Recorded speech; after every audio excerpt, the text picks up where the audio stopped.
What's upper Dub Nation? Rich with Let's Go Warriors here, setting up, getting ready, very close to tip off. In Charlotte, it is, and this is what we do all the time. Every game, we do a play-by-play, and we analyze the game, and we keep it high vibrational, and that's what we do. Speaking of high vibrational, when you're high vibrational, you manifest. You do. Let me prove it to you. I just posted this on Instagram, and it's part of our most recent, what you call it? Most recent videos. I don't know if I'll have time actually, but you throw it on the Discord. So I have the link there. And we'll go to Discord and copy the link real quick. You can't see this right now. Takes too long to change screen, so I'll just copy the link and then come back. But okay, so there's the link, and this is what I said in the caption of it. Unsupported URL. Okay. There we go. Just typed it wrong. Right here. Let's go Warriors. Turn on the music. Oh, you know what? Who'd you point at on the bench? I forgot to do something. Ironically, this morning at shootaround, Stackhouse said he wanted to see a dunk. He had said that all year, and I haven't heard that in years. And it happened tonight. It's kind of funny. I thought you were pointing at Stackhouse. Seemed random. Yeah, it was a very random comment this morning, and the fact that it happened is hilarious.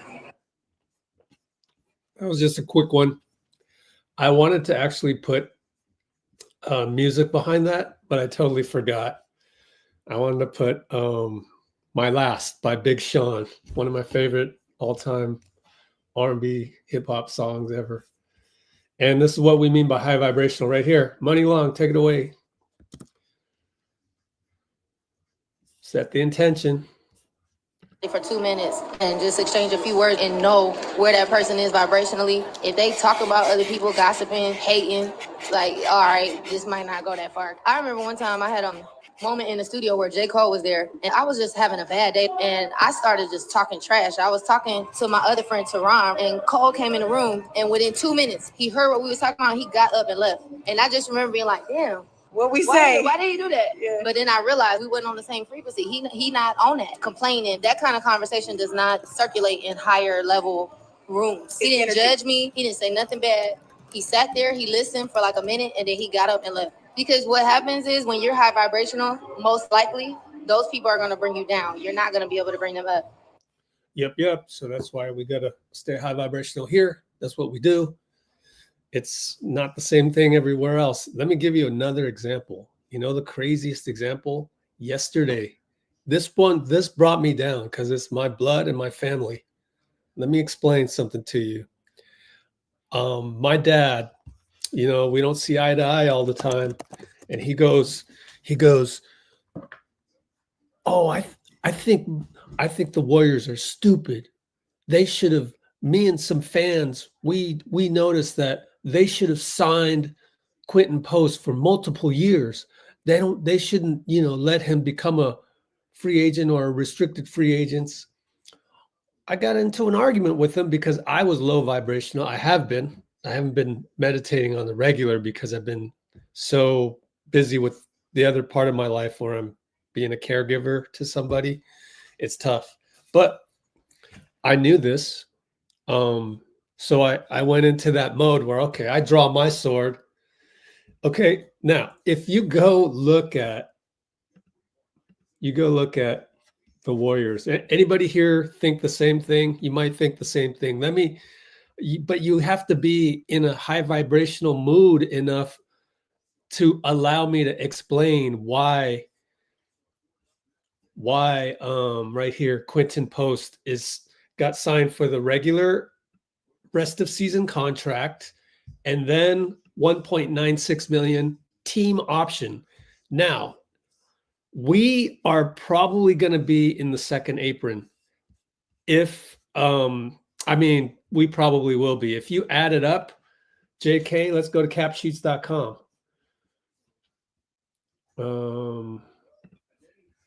What is this? Andre Iguodala, we can skip that out. Capsheets.com.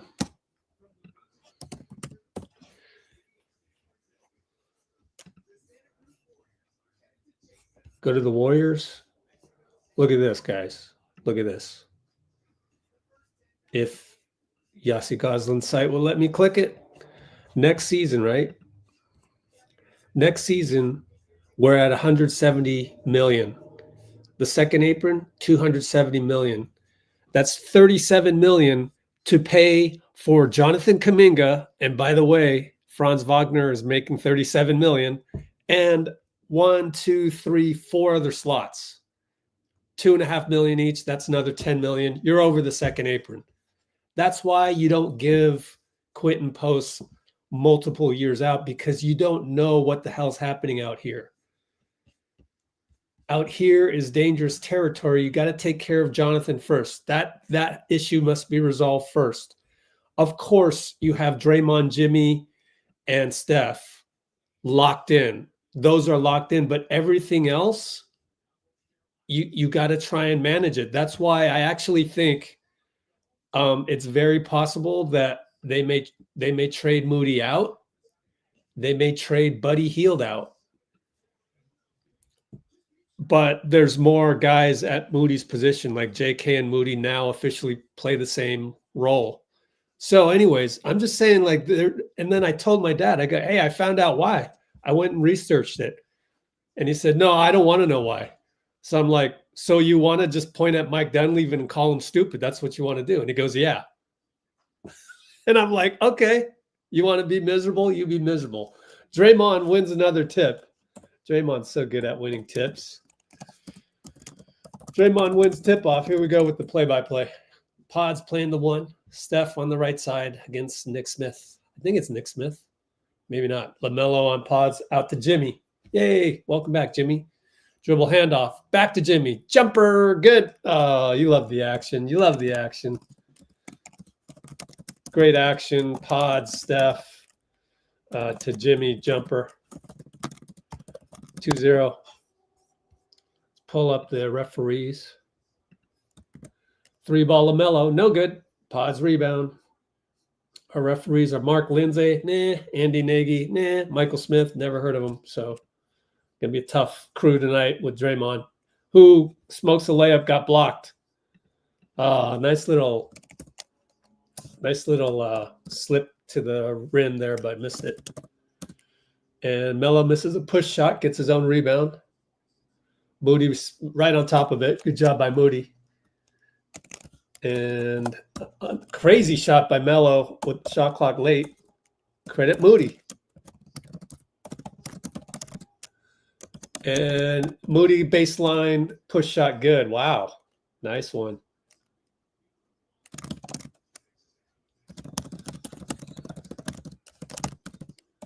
And LaMelo inside feeds it to Mark Williams. Good.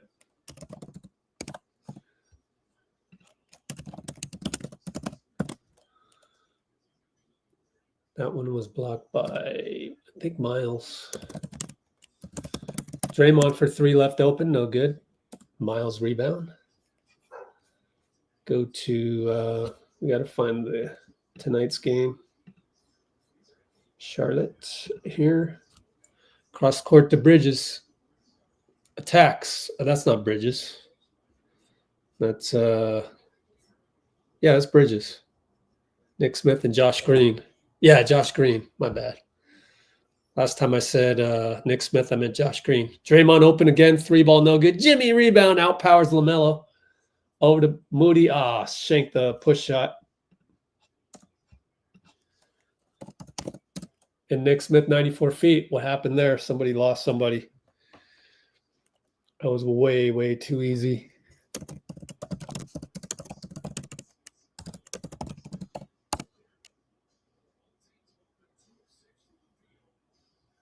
Yeah. Podz and Draymond got mixed up on that one. Jimmy, right baseline, no good.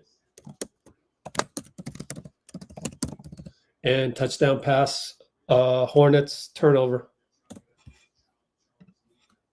Charles Lee with one of the toughest jobs in the NBA in terms of dealing with the losses.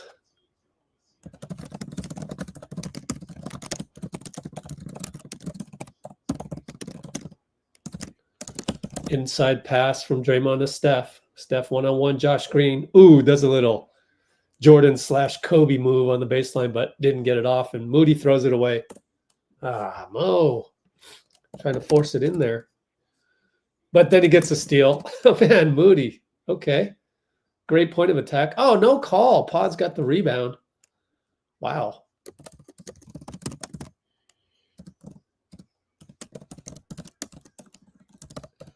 Podz down to Jimmy, over to Moody, running out of clock. 1 second. Oh, he draws a foul on Nick Smith. Good job, Mo.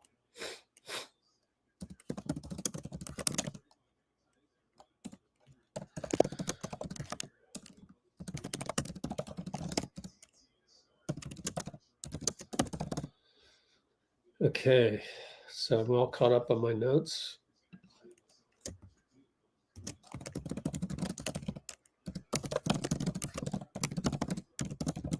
By the way, on the signing of Quentin Post to the 1 year +1, the other thing is if you're Quentin Post, why would you sign long-term at a minimum contract? You wouldn't do that. You'd want the opportunity to make, 10 million, 20 million a year after year 2. The 1+1 is good for both sides. But if you're mad about that and you want to be angry and you want to be outraged and you just want to point your finger and say people are stupid, some people are like that. My dad is like that. So I understand that that's how they're like, but there's good to that. That kind of attitude can get you to America on one suitcase. So there's that. Oh, Draymond got a steal, but threw the alley-oop away, and Moses saved it. Great job by Moses. Pajemski left open, no good.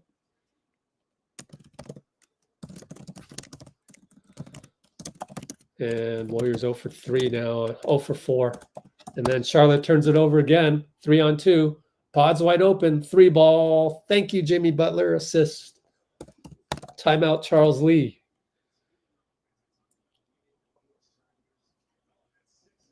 Yeah, Jimmy completely stole that.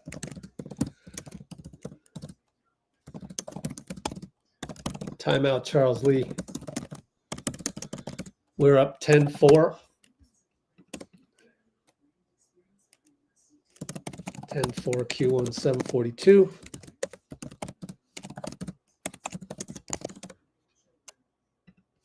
And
all right. Oh, cool. Good to have you. Your uncle's dealing with some things. Ah, man. Well, wish him the best. Live stream? Nope, because I've been there.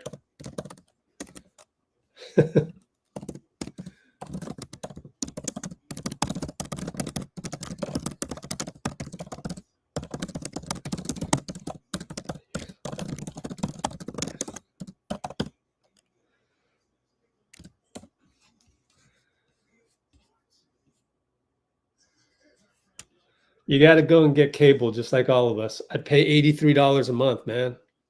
What can I do? There's probably other streams out there, so come here onto YouTube and then do a handle on YouTube, and then you can ask the YouTube chat.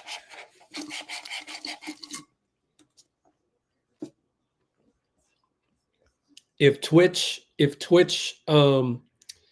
was able to monetize my videos, like I don't make much from these videos, trust me, it's like, you know, $5 every time I go 4 hours. Then I'd be on Twitch more and I can answer you directly, but not able to. But speaking of which, feel free to donate me a coffee as action resumes. It's at Buy Me a Coffee. And thanks to whoever it was that bought me a coffee. Draymond, excellent rebound on the Bridges miss. Let's go Warriors.com. Steph, jab step, draws 3 guys, deflected out of bounds by Melo. Good job by Melo, man. He's solid, man. He's solid. Oh, speaking of Melo and Ant Edwards and draft picks from 2020, shout out James Wiseman, man. He I forgot what happened to him. He got waived or something.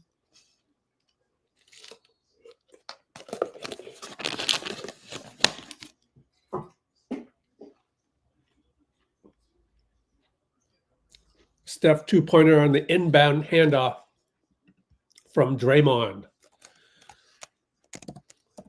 Melo inside. Mark Williams put back.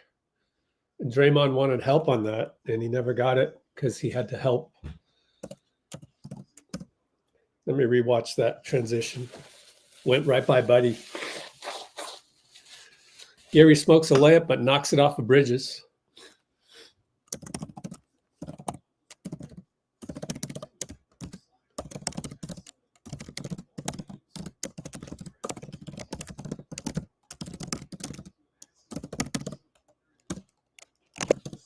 (12-6), by the way.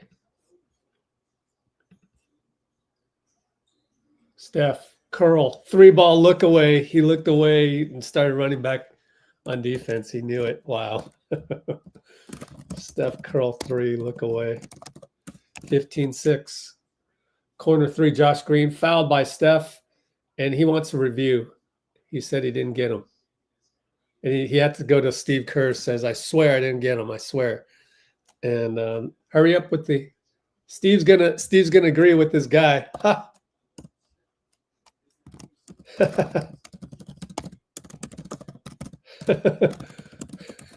Tell Steve, who challenges now. He has a nice smile about it.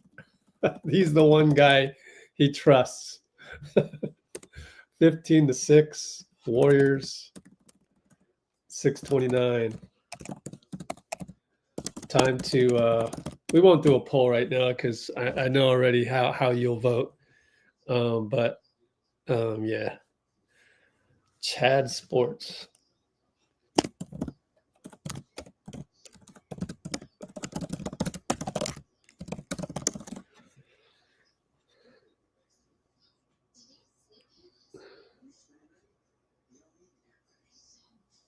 Yeah. Good on you, Kimbo. That's cool. It'll be my first screenshot of the night. And how's everybody else doing? Let's do the high vibe. How you feeling tonight? How are y'all feeling tonight? 10 being best. There's high vibrational, 8 to 10. 6 to 7, okay. 4, 5, meh. Or 3, 2, 1. Not good.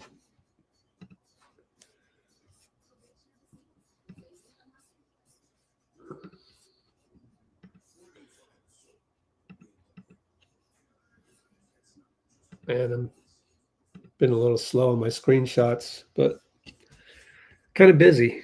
Been kind of busy.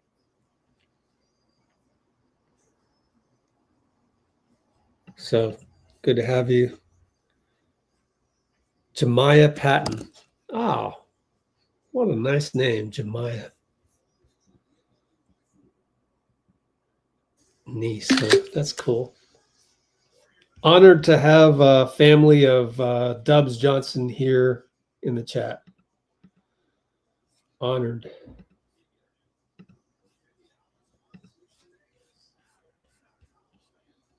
Pinky in the house. Kimbo, of course. Amy, of course. Brugie, of course. Yeah, right? Get more money next contract, right?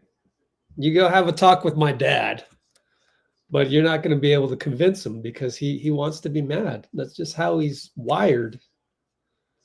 That's where I come in. I need to break that cycle of my family. You see how it works? You have to break the cycle in your family. Clippers lost. Did they lose tonight? Or you mean last night against the Lakers? Last night against the Lakers, yeah. Well, we're still tied with them, but yeah, NBA having a lost the challenge. Wow. I didn't even look at the Steph's pretty mad about it, actually. It wasn't enough to what was the ruling?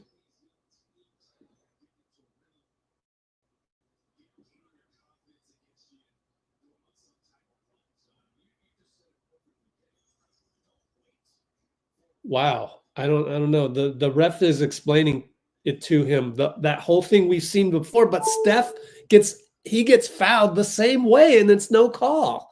So each ref has a different and then he gets it deflected.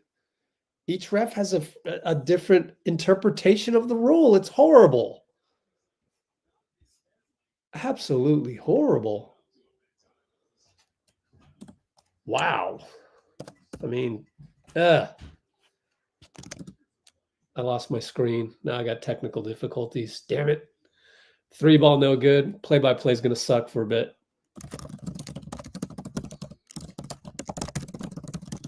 Which ref was that? That was, I already forgot his name. I mean, I know these guys, but, oh, man. Screen screwed up. See if I can remember who the ref was. Mark Lindsay. No, that was Michael Smith. Why is the umpire doing that one? Anyways, that was Michael Smith. Okay, I got technical difficulties. Miles Bridges inside. Good. Need you to work. My screen. I don't know about Zebek, man. I'm going to need a refund. This is atrocious.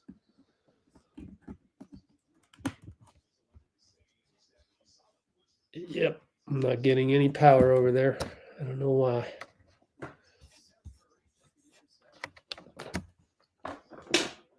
Steph Curry in the game. So my game notes are going to suck for this part. 18-10 Warriors. Draymond look away to Steph. And Steph made a little funny, I don't know, what do you call that? Frustrated celebration. No signal again, man. Shit. So that's at the 5-minute mark.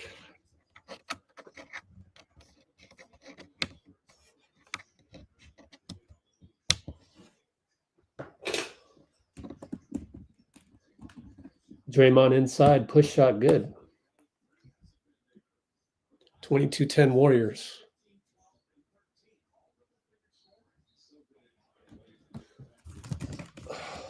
Lost my screen.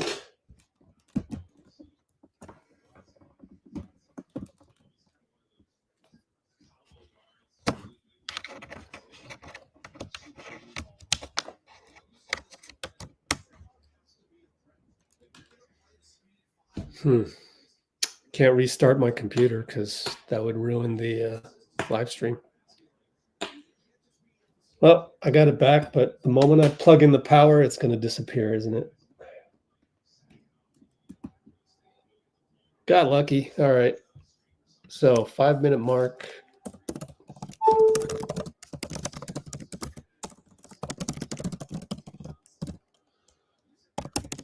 Nurkic in the game. Wow.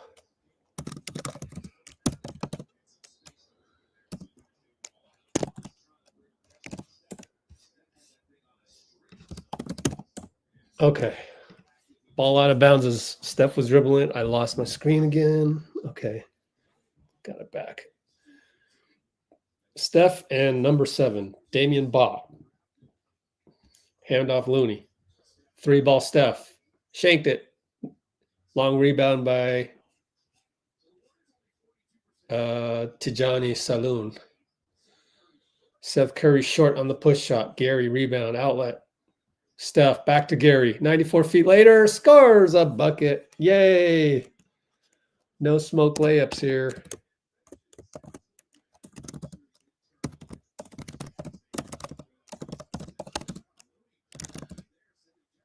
Looney disrupts Jeffries. 3-ball Buddy, no good. And Looney draws a foul. Man, they didn't have a whole bunch of guys for the last game. Charlotte, these guys, Daquan Jeffries. Didn't see that guy, or that guy. Oh, keep losing my screen.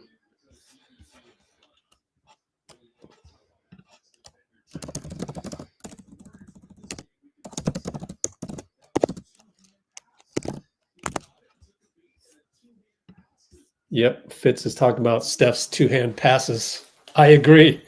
He's doing 2-hand passes finally.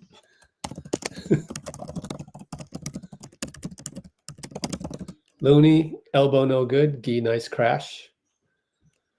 Tijan brings it up. That's the name, right? Tijan. Nurkic, 1-on-1 Looney, doubled by Jimmy, out to Tijan. Hits a 3. Tijan Saloon. I don't know how to pronounce it. I'm just guessing. I've maybe seen his name once in the draft, maybe. That's it. And I don't recall.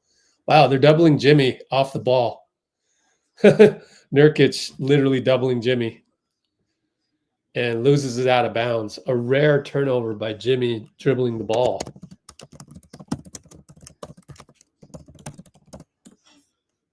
But we're up 9 early on and comfortable 9-point lead, 2:24 to go, first quarter.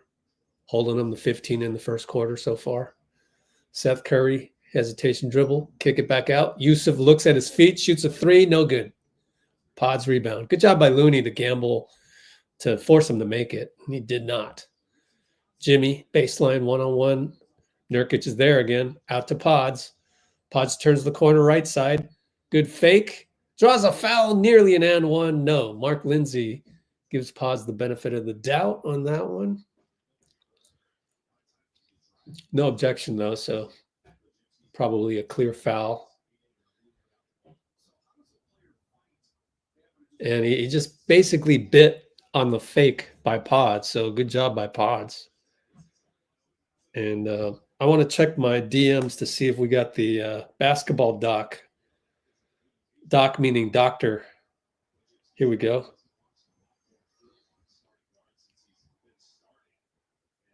Let's see.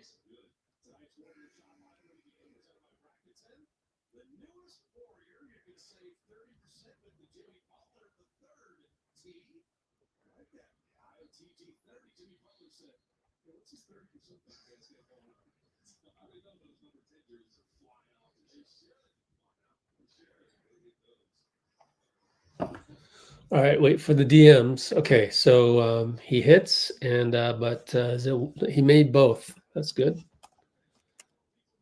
Podz made both.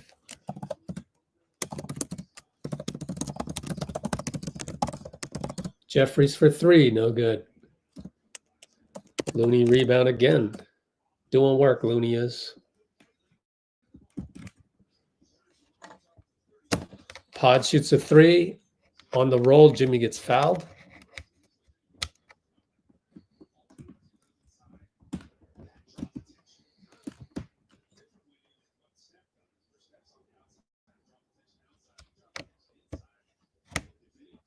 I've got technical difficulties again, so rough day for me here.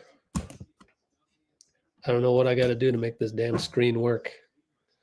I sent an email to the Zbeck people. This is just unacceptable.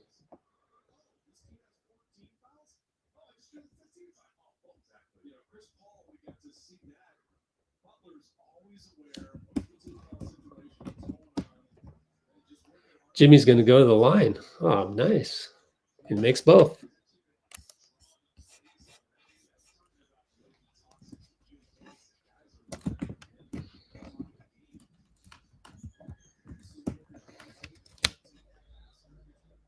And Nurkic, jump ball, Looney, or Buddy. Take your pick. Probably Looney.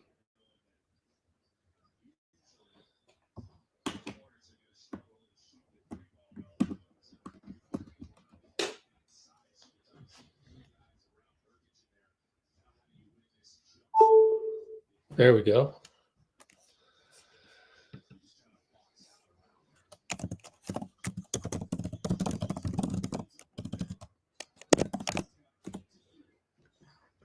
Kick out to John.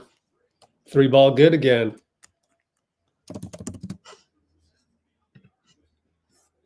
Guess he's only 27%, says Fitz. High pick and roll, Jimmy Podz. Over to Looney, handoff. Podz. Over to Hield on the screen by Looney. Oh, my. Wow. He left a crack on the window there.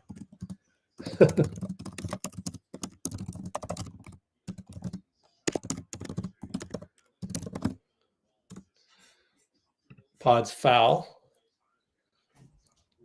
Foul limit. No, we got four fouls. So next one's bonus for Charlotte. Inbound LaMelo. Nurkic, handoff.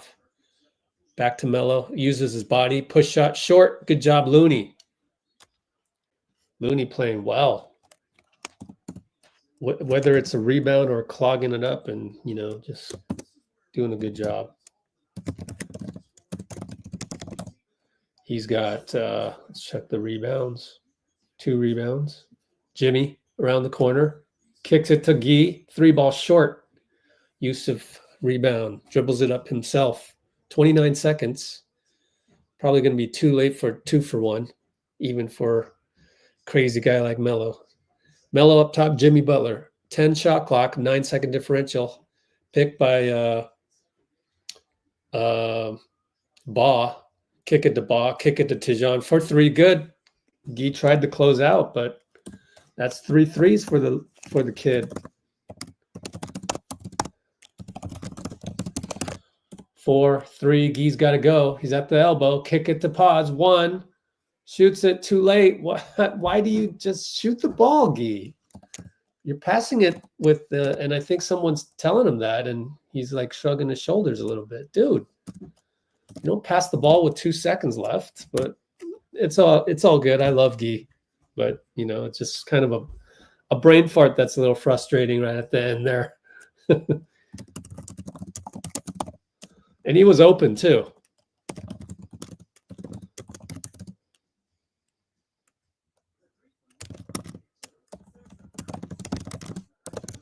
So we'll end the quarter 28-21, touchdown.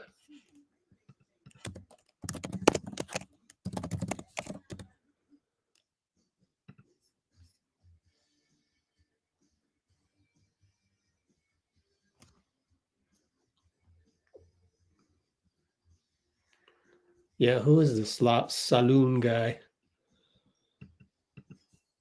Salaun. Country France. 6th pick. What? The 6th pick? 6'8", 19 years old. He is currently shooting 6'8", 19 years old. Man, they're so young these days.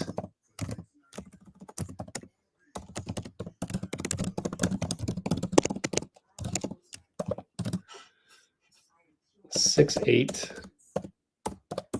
Probably got a 7-foot wingspan, as it appears so. And this year he is shooting 27%.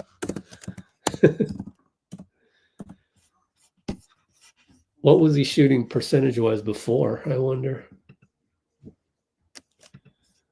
Let's look it up.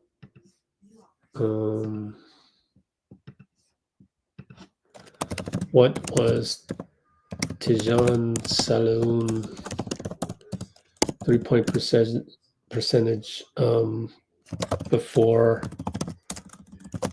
the NBA draft?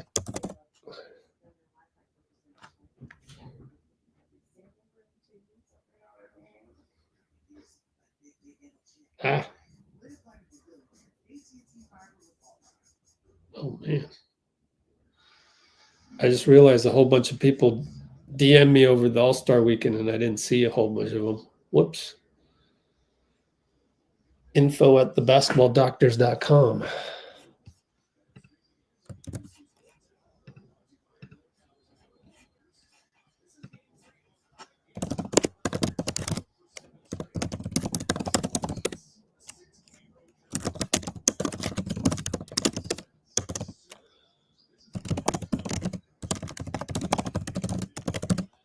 All right. Melo for 3. Got it in the corner.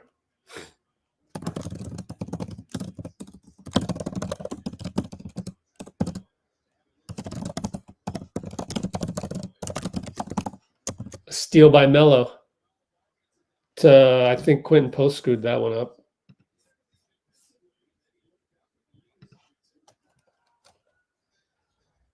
Wow, Quentin just couldn't catch it.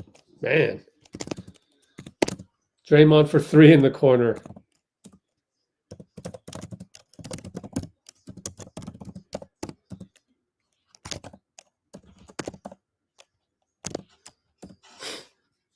Three ball. No good, Nurkic. Jimmy rebound.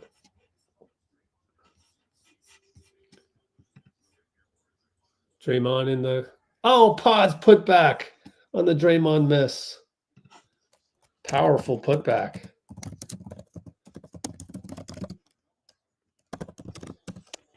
(33-26) Warriors. Early second quarter.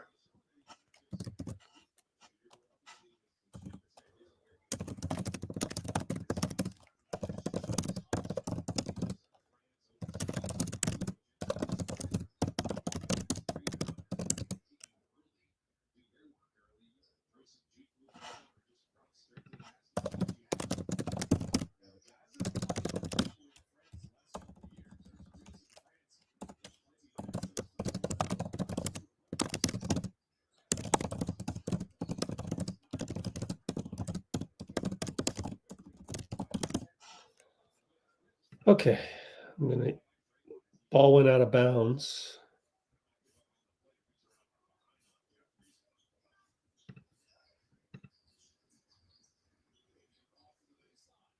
And baseline 3 ball over Jimmy by Ball.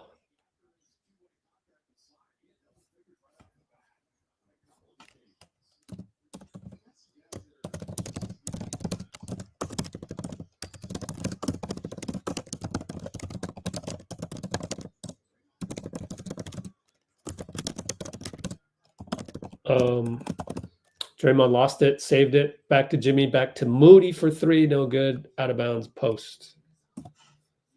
Send that.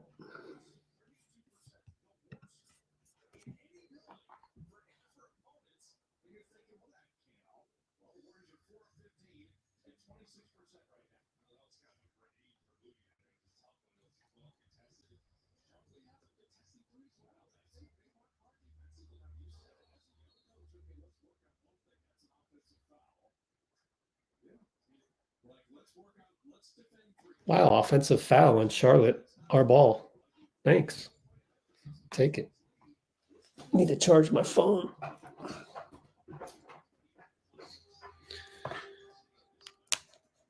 Oh, I forgot the perplexity on this browser is trash. So I have to go to Google.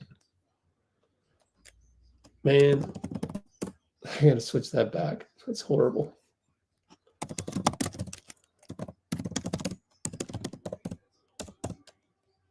Moody 3 ball, no good up top.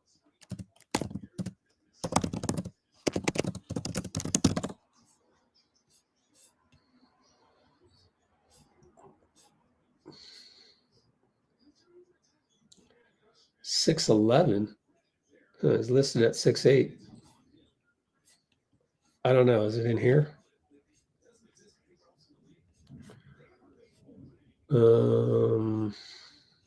There it is. 32%, 36%, 35%. 6'9", 7'2" wingspan.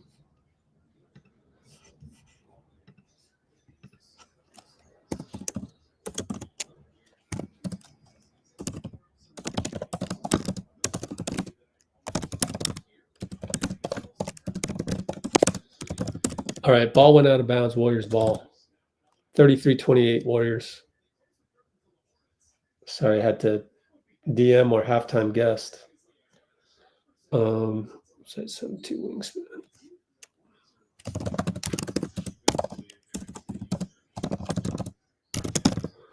Okay, Jimmy, 3 ball. Line drive, no good. Melo rebound. Only up 5, approaching 9 minutes.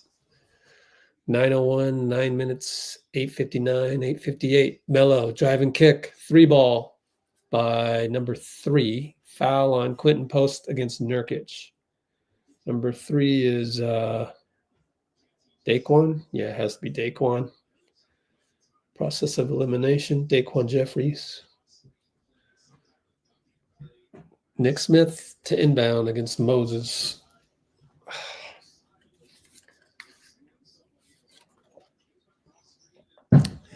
Nick gets it back, gets a switch on the post, sidestep 3, no good. Podz rebound. I'm back to play-by-play, thankfully.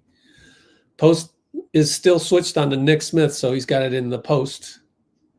Dish it to Moody. Moody attacks, foul by Nick Smith. Side inbound coming up. First team foul, Charlotte. And I can get rid of this. That's a little...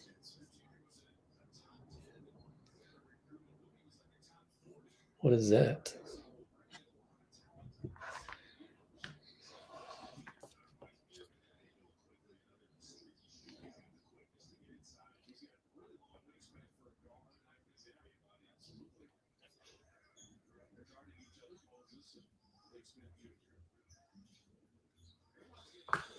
Draymond for 3 makes it over Mark Williams. 35-28 Warriors. 3 ball, no good. Good closeout, Draymond.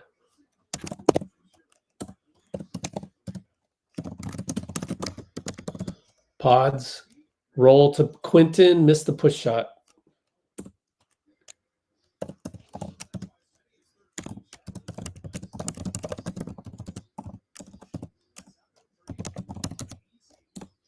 Melo. Kick it. Another driving kick. It's short. Oh, Miles Bridges rebound and a foul on Draymond. See what happened. Oh, Jimmy had to rotate around, and that left Miles Bridges wide open. And 1.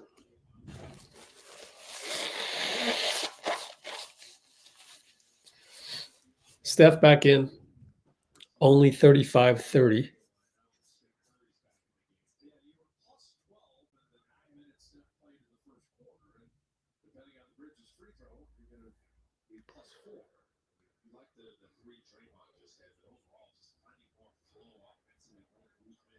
Miles Bridges good. Converts the N1. We're only up 4. Quentin looks at the bench and says, are we running number 2? So I'm curious to see. And that's a pick and roll. And then Gary roll. Double pick and roll. That's pretty cool.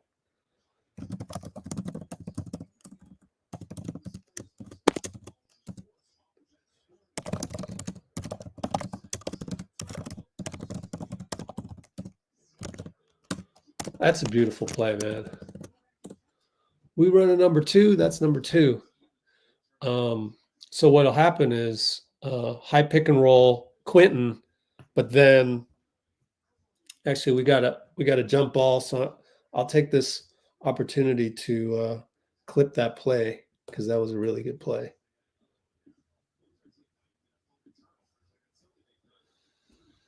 Quentin Post to jump the ball.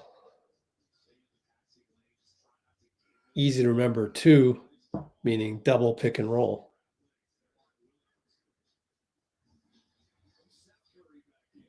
Wow, that's a new wrinkle, man. Is that Terry Stotts? That's a nice play. We'll take a look at it later. And Quentin won the tip.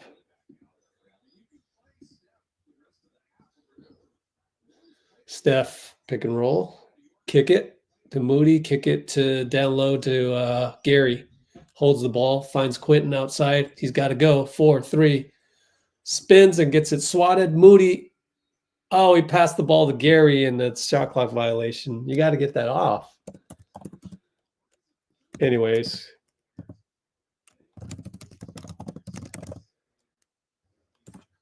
QP blocked attempt again against a smaller ball. Actually, no, Mark Williams got the block.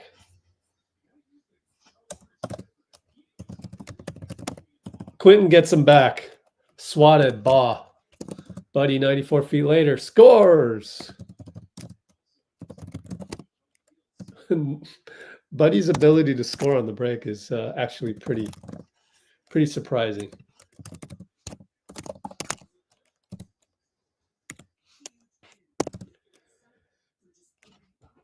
Q2.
I feel like people just assume a sprained ankle isn't all that bad. I mean, I've never really had a sprained ankle that lasts 2 months myself, but I have had sprained ankles that have lasted longer than anticipated.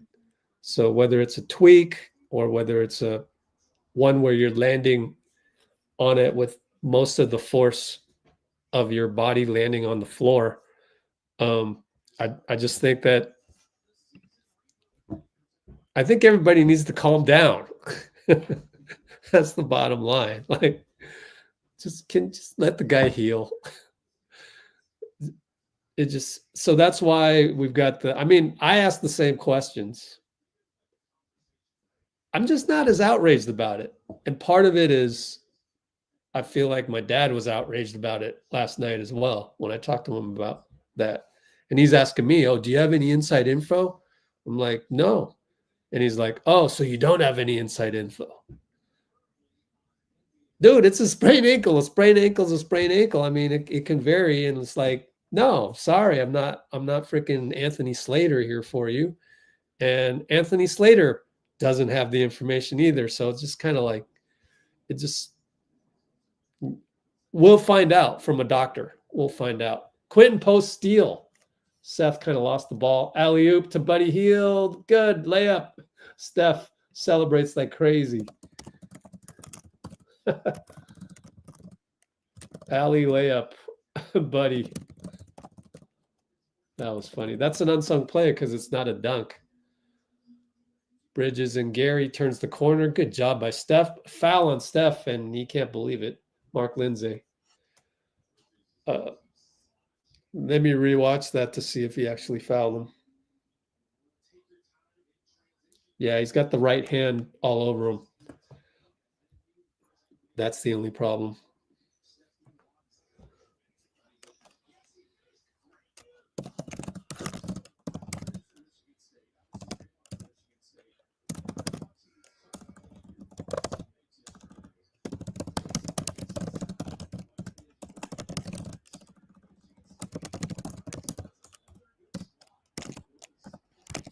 Guy Santos back in the game.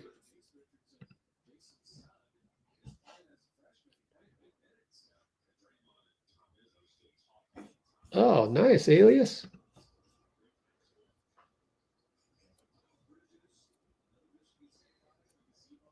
Yeah, that's Bloomer hit it right on the nail. Just fans growing impatient. How about just not be impatient?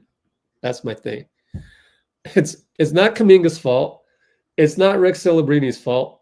It's literally the stress is all caused by themselves, by the fans being impatient. Anyways, Mark Williams inside good. Up by 6 only.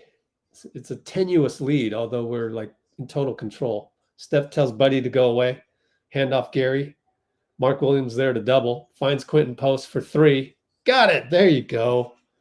Quentin on the 3 as Mark Williams was there to help.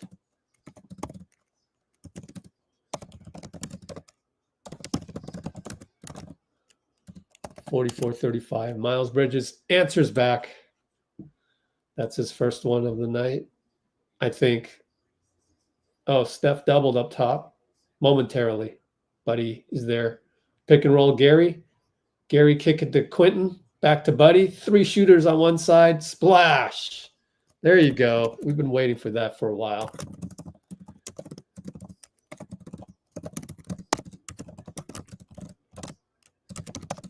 (47-38). And Bridges is getting hot. Goes right to the cup. Where did we lose him? Pick and roll. Yeah. And GP2 tic-tac-toe. Answering right back. Trading buckets. Got to get a stop here or there.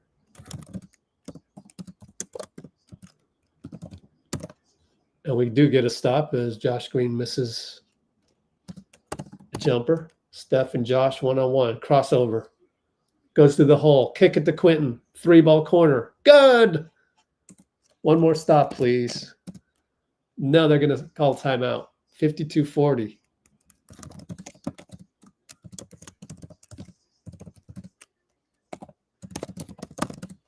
(52-40), 4:05.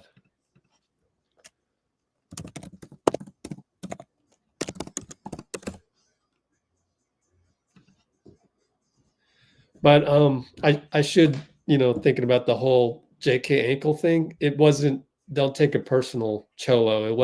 It's not you. It's like, it's just what I've been seeing on well, it's the culmination.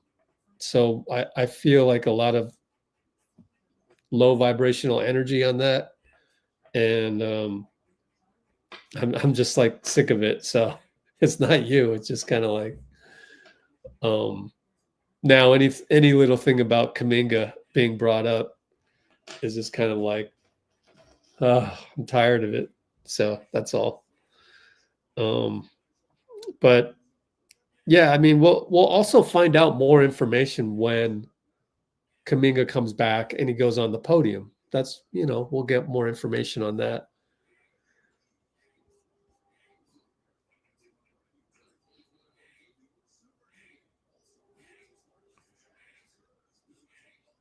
The Flying Dutchman. Dutch boy outside the paint.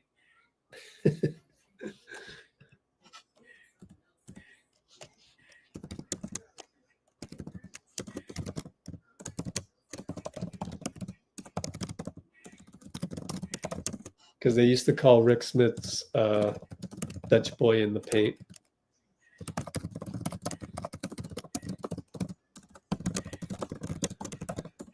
There used to be a paint company that used that slogan. Let me look that one up. Here, let's see. How did this get over here? Oh, okay.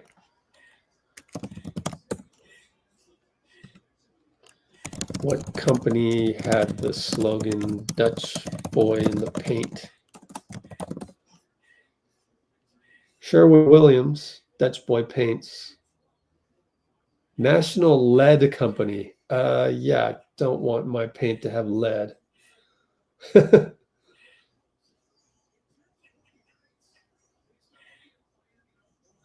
boy paint. Bruce Morrow in the house.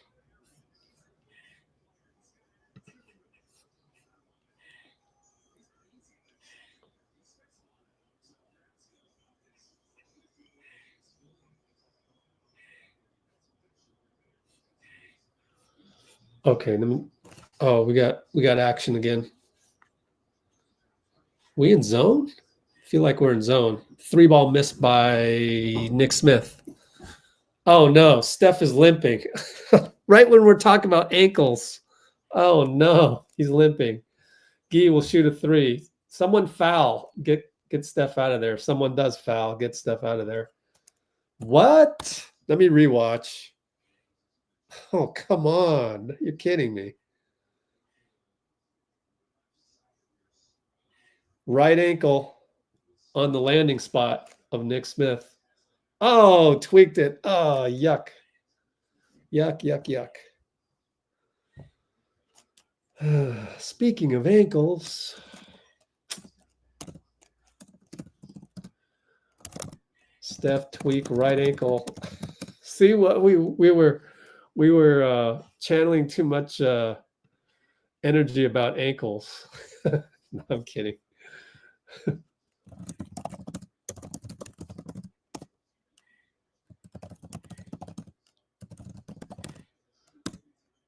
They hit both, so it's 52-42. He's going to stays in game.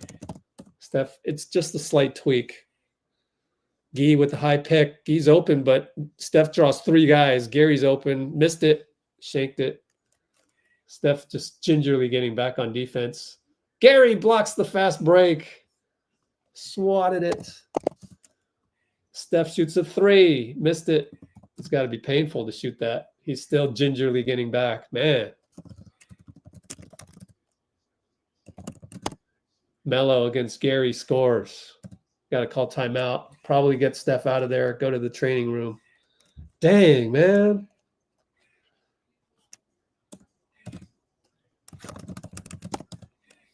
He's going to the locker room. Nope. Actually, he's right next to Raymond Ritter. Maybe he'll go right now. I don't know.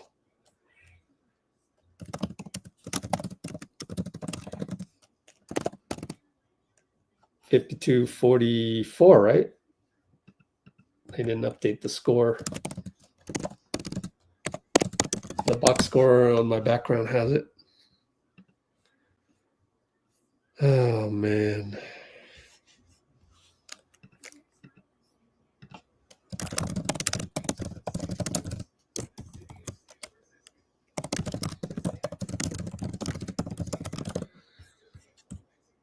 Well, that sucks.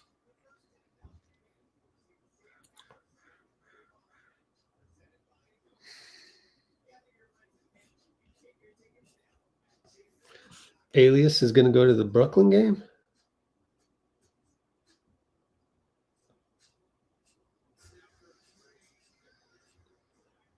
Wow. Are you actually going to the... Oh, Steph's going to stay in the game? Wow.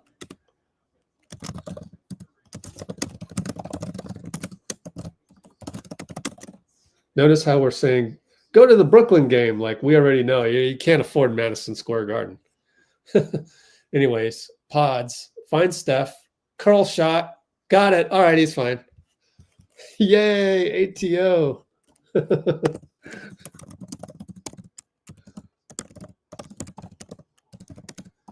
And Melo in the lane scores over Podz.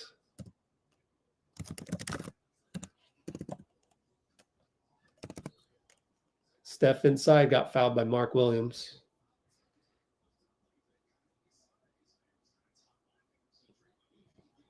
Good job by Steph to take advantage of the top lock defense.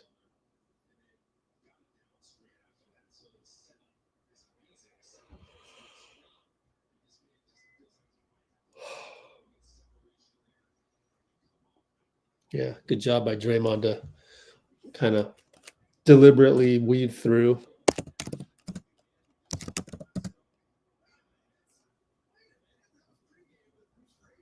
He does that every game, Fitz. Fitz talking about Steph dunking in the pregame. Wait a minute. No, he does that every pregame, though. He's done that literally every pregame. In a game, it's a little different. 3-ball, Miles Bridges over Moody. Good hit. It's right in his face. Mark Williams lets Draymond shoot it. Push shot short.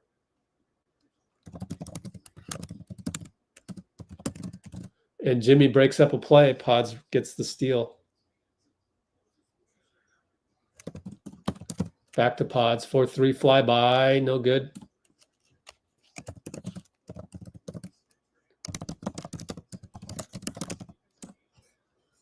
So who got the credit for the steal? They gave it to Podz probably. I don't know. 1 steal apiece. Actually, a good play-by-play real quick. Bad pass. Podz got the steal. Try to scroll quickly so I can, I don't spoil myself looking at the plays. Podz up top. Steph again gingerly, but Jimmy had the back door. Kick it to Draymond for 3. No good. Podz. Nope. Nurkic rebound. Keep an eye on Steph. It doesn't look 100%.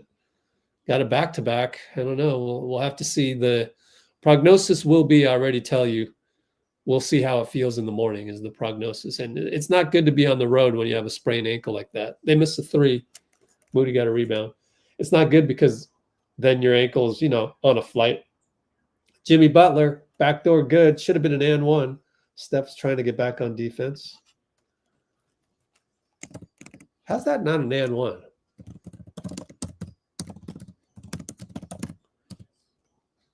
Jimmy, another deflect, but goes right back, and Bridges open 3 short. Looked online. And the lead pass is out of bounds. Steph turned it over. 48 seconds. I would take him out now. Why? Because we're on defense and you get some extra time to work on the ankle.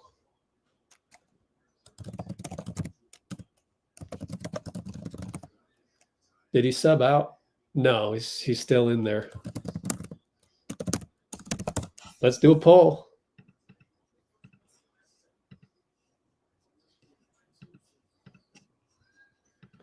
Would you? Oh, steal by Steph. So much for me. Podz for 3. Nope. Out of bounds.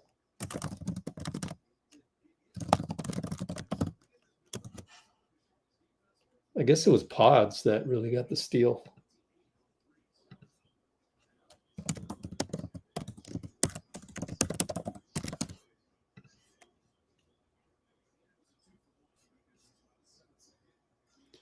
Steph's still in there. Kick it. Green. I don't know. Oh, late call on Steph behind Nurkic. I guess the reasoning to keep him in might be that the moment you take him out, he might be out for the rest of the game. So you might as well keep going until the break. So I understand the logic. So, I'm kind of 51-49 on the fence on voting there, but I would have taken him out just to get the trainer to start working on the ankle right away. I don't know. Maybe Steph is, we also don't know what the dynamic is out there. Like maybe Steph is telling Steve, no, I'm good. Trust me. And then you'd be like, okay, fine. So, but since it's fun to do polls on YouTube, we'll do that poll just for the hell of it. And then we'll see how good he is coming out in the third quarter. Because if he's good, then those of us who voted yes, myself included, technically will be wrong. Oh, Nurkic runs into Ba. Steph wants to waste more time. Gets it to Dray. Gets it to Steph. 4, 3, splits it. Oh, he's fine. Push shot, no good. Moonshot, foul on Ba. Dude, Steph had it wide open with 8 seconds left, and he decides to kill more time. Oh man, that's when you know you're all right. It's gonna be a side out though, 2.8. He takes his time on 2 splits. That's crazy. 2 dribble splits.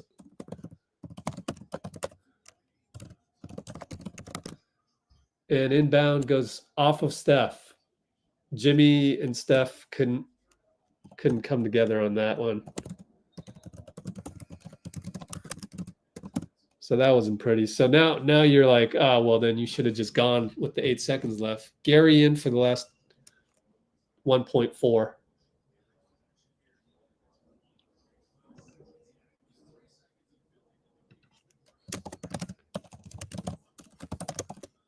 Oh, they got a great pass into T-John and stepped out of bounds. Great defense by Jimmy. Incredible defense.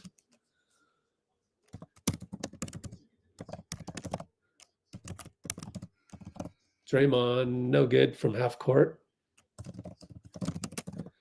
Well, now you're worried about how Steph will come back, but he looks fine.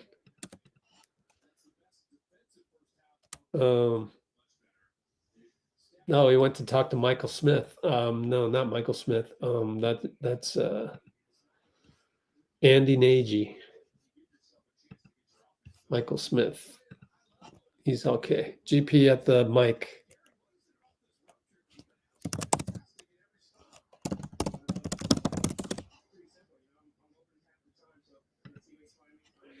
GP says he's open half the time. Here's the rest of it. We get easy layups and then just try to be cause havoc on there. Listen, I'm for one. I'm not surprised that you're playing well, GB2. So I can say I was surprised what you're doing. I got you. You know, talk to me about your decision making, because we always love you in the short corner as a dunker, but as a roller too, you're an amazing decision maker. Either making a hockey pass or finishing inside. What are you looking at there when it comes to your decision making as a defense? No, it's easy.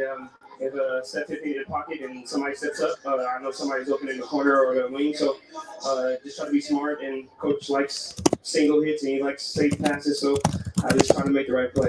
G, thanks for stopping, regardless of Kalena's heckling. Okay, that's it for that one. I guess they have been shooting a lot of threes.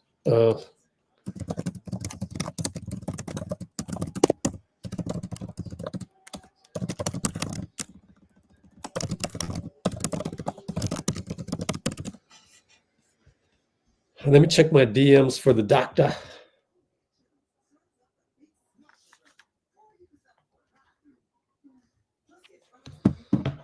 So hopefully we'll get one of them on here. I don't know his name because the handle is the basketball docs. So I haven't perused his information to find out what his name is.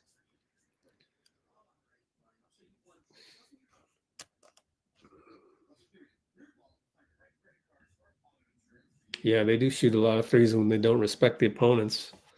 I think that is the issue here. I really do think that's the issue here.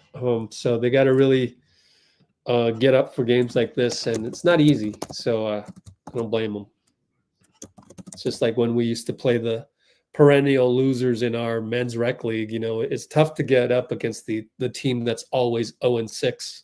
You know, it just is.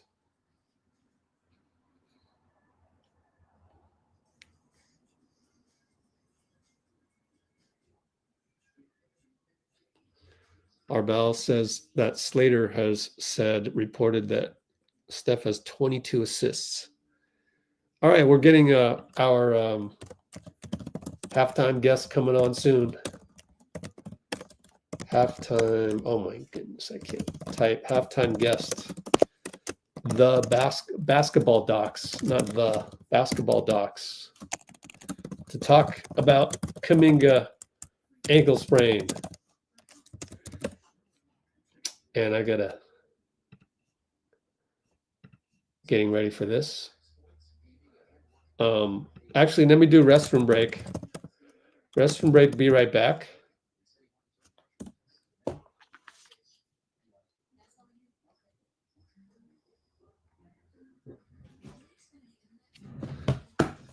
Be right back.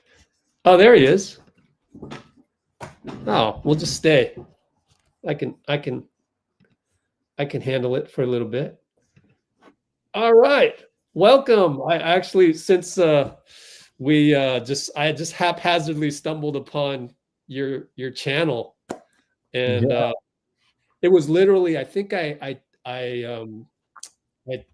typed it into Perplexity. Why would Kuminga's injury take so long, or something of that nature, of course. And it gave me your YouTube video. So I went there, and then I found you on Instagram, and here you are. And your name is obviously Gabe. So thank you, Gabe. Rich here with Let's Go Warriors. And so good to have you. Yeah, thanks for reaching out, and awesome to connect with you this way. Yeah, it's the beauty of 2025 social media. I'm going to do a screenshot real quick just to announce to the world on Twitter and whatnot that we have you. So let's get you above that little sit up just a tiny bit. Yeah, thanks. All right, 3, 2, 1. Okay, cool. So I'll let you go ahead and take the floor while I go tweet that out. Yeah. Why don't you tell us a little bit about your YouTube channel, your Instagram handle, how you started, and how you got here? Yeah, for sure. So my name is Dr. Gabe Ignacio. I'm a doctor of physical therapy, originally from the Bay Area, so huge Warriors fan. Grew up watching the Warriors at Oracle Arena. Back then it was like $20 to get into games, which was awesome. Now very different. Went to play basketball and golf all through my youth. Went to Bishop O'Dowd my freshman year and Archbishop Moody from sophomore to senior year, and then ended up at University of Pacific to study sports medicine and psychology, and then USC for physical therapy school. Graduated in 2017, and loved basketball, played throughout, and me and my business partner Marco wanted to find a way to combine our passion of basketball and health. And when we were younger, we didn't have any access to like physical therapists or like information.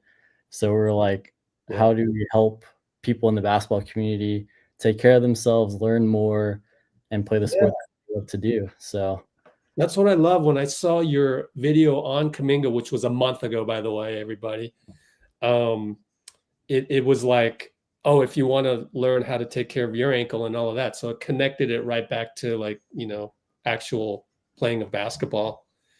So then you have this, the handle is called Basketball Docs, right? Correct. And so it's you and your business partner, is it? Yeah, Marco is also a physical therapist, and we came up with the name The Basketball Doctors, and all of our tags is Basketball Docs on all social media, YouTube, Instagram, TikTok, and just trying to find a way to reach more hoopers and trying to educate as many people as possible. You have a Twitter? Is it the same? We do have a Twitter, but we're not as active on there. We will try and get on that a little bit more, but yeah, we do have a Twitter as well. Basketball Docs? Yeah. _ Yeah, there we go. I found it.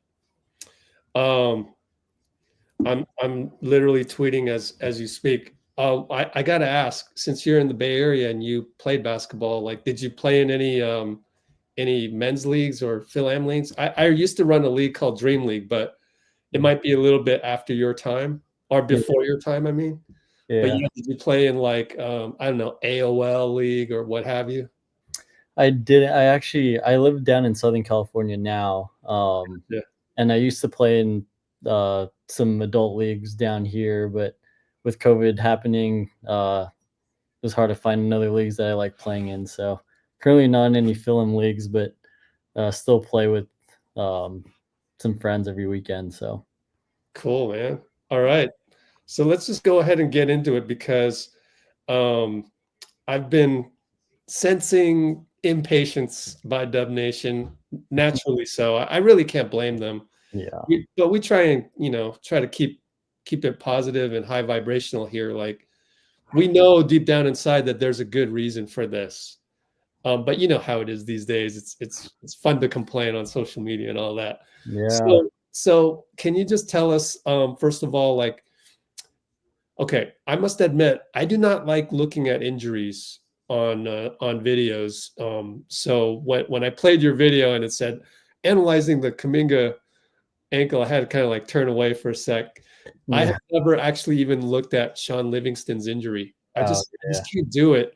But that's me. I would not make a good doctor. So can you tell us, just describe, I can't really play the highlight right now, but can you describe the injury and then just go through that whole process of what it might have been, and then just end up talking about why maybe it's taken so long for him to come back from this, as compared to what the general public probably thinks of the label sprained ankle. Correct. Yeah, absolutely. So going first into the what happened with him. So we call it like the mechanism of injury. So he was, I believe, playing defense and going up to contest the layup or a dunk. And then unfortunately it happens a lot. And it's just one thing that happened in basketball. When he came down, he landed on someone's foot. His foot rolled out to the outside, or that classic like lateral ankle sprain where the foot rolls out to the side. And unfortunately with his diagnosis, because he's so explosive and he jumps so high, as we know, when he came down, there was a lot of force coming down, and he was coming down just on that foot and ankle. So when it rolled, there was so much force that it's not like one of those tweaks where it's like, oh, it's a simple ankle sprain. So to make it a little bit more in detail, there's 3 grades of ankle sprains from 1 to 3, 1 being the less severe, 3 being a complete rupture of the ligament. And from him, from what it sounds like, they didn't actually post, or I didn't see anything of what grade it was. But it was likely more of like a grade 2 or a high grade 2 ankle sprain. So that's why it takes a little bit longer. So like when most people see a lateral ankle sprain, they think it's like maybe a grade 1, or maybe they're out for like 1 to 3 weeks. The grade 2, there's more of like we call it like a 50% tear of the ligament. So typically those take around 4 to 8 weeks to heal.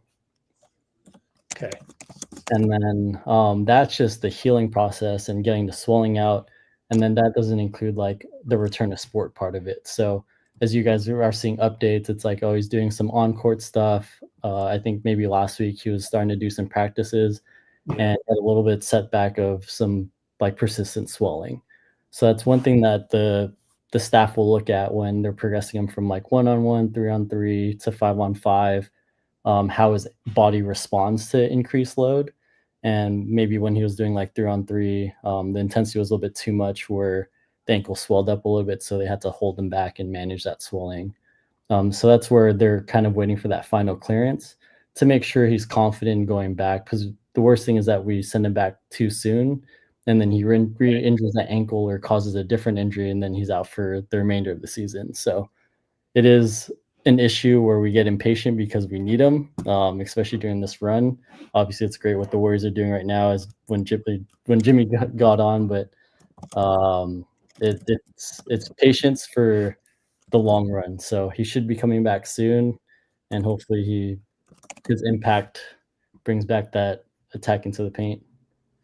Yeah. Thanks for all that. So when it's a grade 3, you said grade 2 is like a 50% tear. Did you say 3 to 4 weeks, or was it more than? So typically time frame for healing for the ligament when it's a grade 2 is somewhere between 4 to 8 weeks. Oh, my fault. Grade 2. Yeah. What about grade 3? So grade 3s are complete ruptures. So that's when the ligament gets completely torn. Sometimes they do opt for surgery. So surgery would take more of like 4 to 6 months.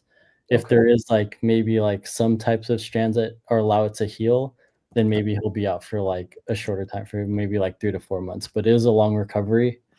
for those grade 3 sprains. So luckily he didn't have that. Yeah. Okay. We're coming back from halftime soon, so I want to just go ahead and move off of Kuminga because I don't know if you were watching, but Steph tweaked his right ankle. I did see that. What would you hear from, we're distant from here, so we don't know everything. In fact, we don't even know if he's going to play in the third quarter. You would guess. So there's a lot of guessing here, but go ahead and put us at ease, I think, from the doctor standpoint, what you saw. Yeah, so a little bit of a tweak. Looks like he took like one of those like quick little steps. It does happen. You do see it where you have that quick little reaction of that turn of the ankle. But it looked like he controlled that movement. So it could just be like one of the shock where you saw him like lace up his shoes a little bit. That's really common to add compression to the ankle.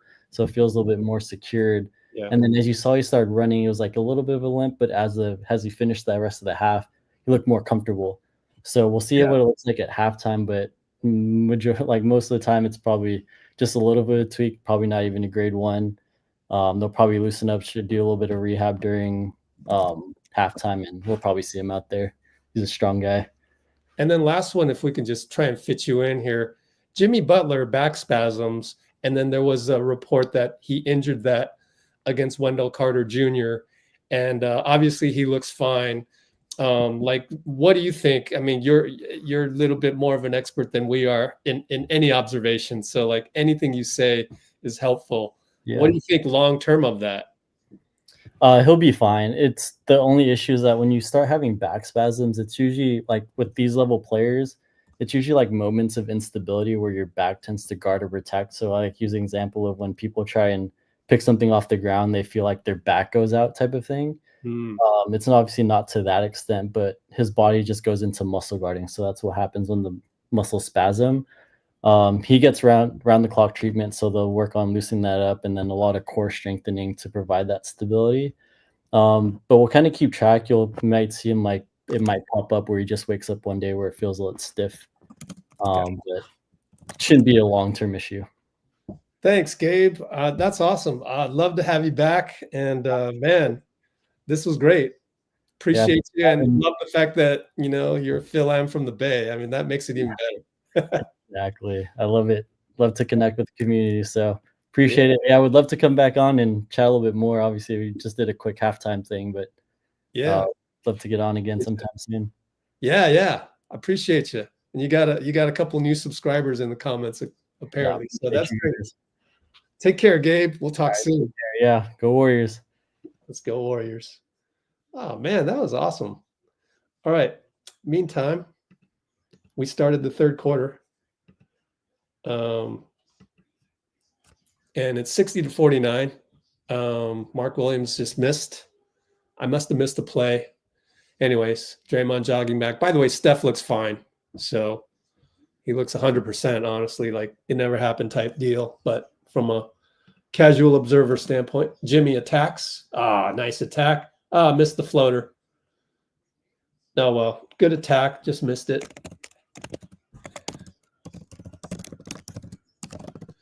Inside, Nick Smith, good. So now we're down. We're up 9. I'm sorry, we're up 9. That was really cool to have Gabe be from the Bay, man. Yeah, that's just the best ever. I mean, isn't that serendipitous?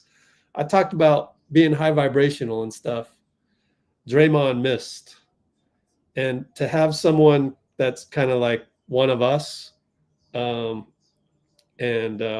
starting out, it's a good fit with us, not in demand by radio stations as well. So we're not competing with radio stations, Podz 94 feet draws a foul. Good job by Podz to do something in transition to draw a foul on Miles.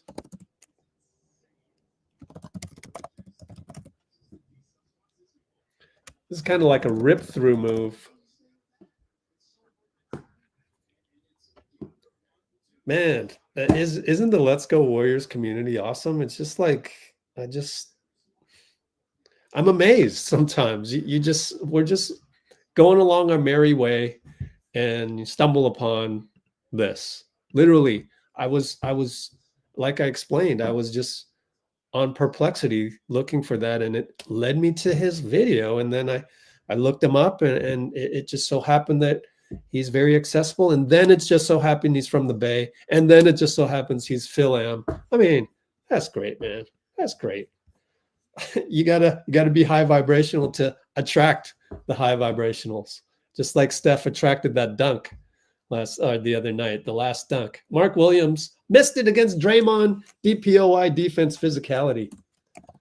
Steph brings it up. Oh, behind the back. Oh, 1-on-3. Oh, block foul. Oh, what a move. Look at Steph. He's feeling it. Oh, man. I love that.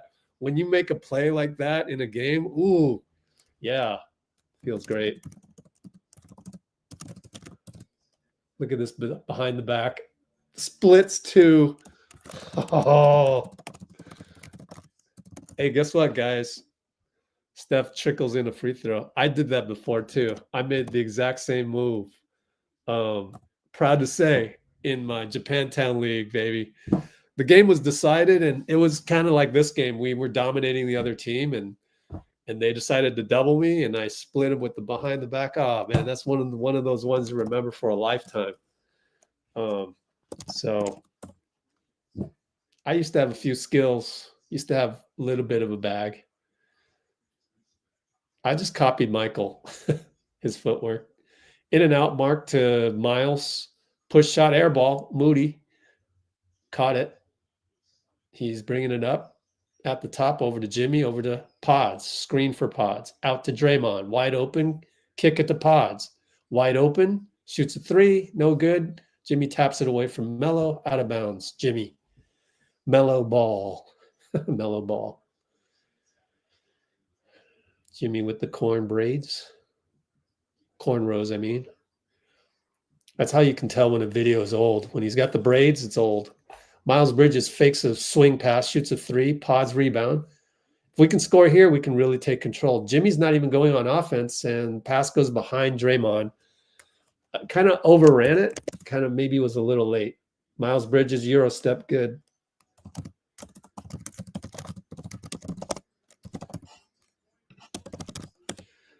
Only up by 10, and now we got 2 seconds to get it over as I look up, and Steph had the ball go out of bounds right in front of him.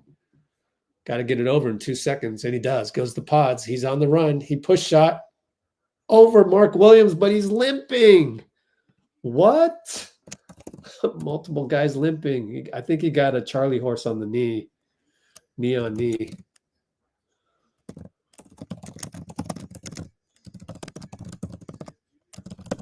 Nick Smith inside at the paint, at the nail. Kick it. We're up by 12. Draymond, great defense on Josh Green. And Steph with the fundamental two-hand pass. Podz blocked by Bridges, and he's still limping.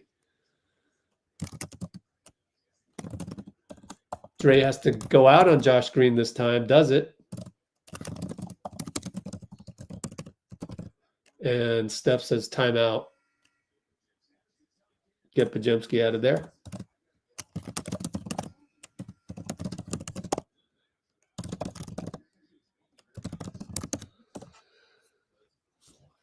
All right, I can't wait to read your comments while. Bruce, I'm gonna have to email. Gabe on that. We'll have to collect all these comments. Steph from the logo. Oh, short. Now they're on the run. Mark Williams will get an easy dunk because it was Williams versus Steph. Steve calls timeout. Wasn't the best decision by Steph. So it'll now be 65-55.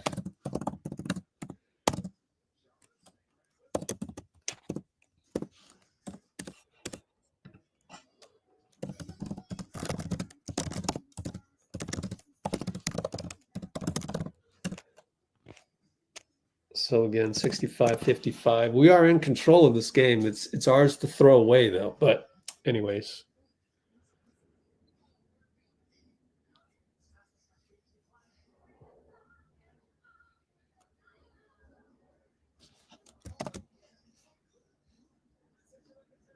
Ankle can lead to knee injuries, says Brugi. Yep.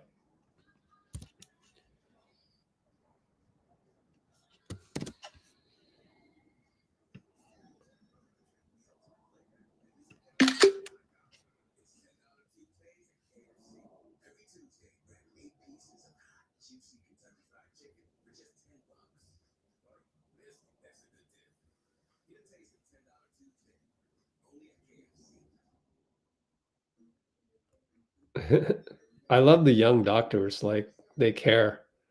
You don't want the doctors that are there just to, pay off the mortgages and the Porsches. Believe me, I've met a couple of them. As I am now a caregiver, already met a couple of them.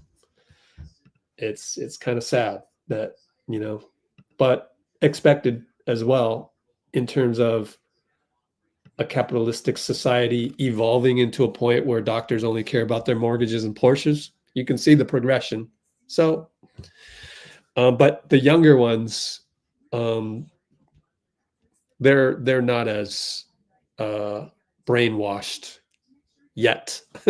But I think, when we're talking about physical therapists, it's a little bit different than your traditional doctors that have to deal with modern day illnesses and things like that. And they have to juggle, drug addiction, which causes issues with people who actually need the drugs, and et cetera, et cetera, et cetera. So then it gets into this vicious cycle. But always when you're talking about major health issues, I think you should always have two people there. You always need an advocate there. So I would recommend that. Now, not so for sprain ankles and stuff. That's different. But yeah, as I go on a tangent here, definitely a tangent. Okay, we got Tim Kawakami. Butler's grimacing as he runs. Yikes. All right. Well, the thing is, to answer that, I don't know if Tim missed the Steve pregame, but Kerr said that the expectation, Moody misses at the rim against Mark.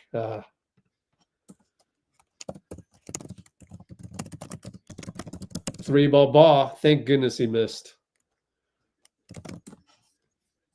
Okay, so the expectation is that the vets are playing tomorrow night.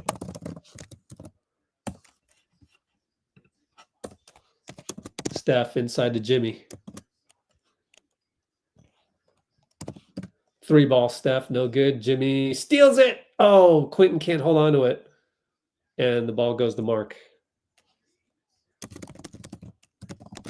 And it's a half-court alley-oop to Miles Bridges' dunk. Only up by 8.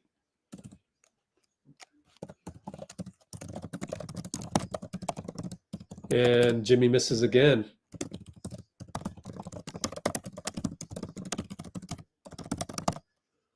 Melo goes all the way short. Got lucky. Come on, Quentin. Steph blocks Mark Williams. Quentin looks so soft inside there on that one, but it's expected.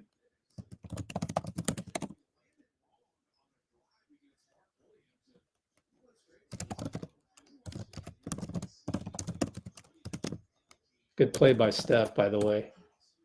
We're going to just have an extended look at Podz walking to the... I guess they knew that they weren't going to inbound it yet. Melo fakes a 3 and doesn't shoot it. Goes back door on GP, and Quentin knocks it away from Mark, their ball.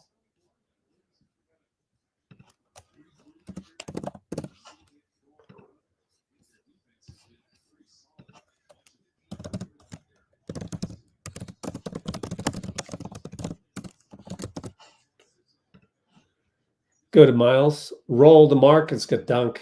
Easy dunk, as we're small right now. Are we small? No, Quentin's out there. How did Quentin lose him on that one? Pick and roll. Yep. Gee to Steph in the lane. Scoop. No. Missed it. Quentin tap. No good. Only up 6.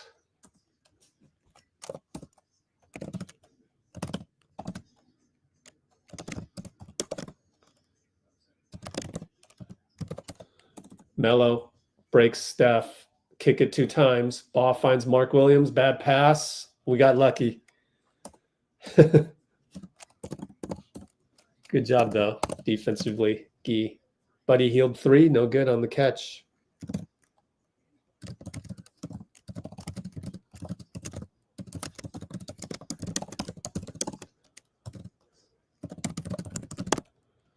Here comes a screen, Josh and Melo.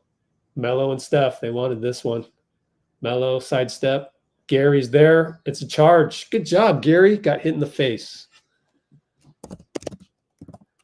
Gary takes charge on Melo. Step past Steph. So that's an unsung play because they had it at the rim. Gary's writhing in pain. Oh, man. Gary down.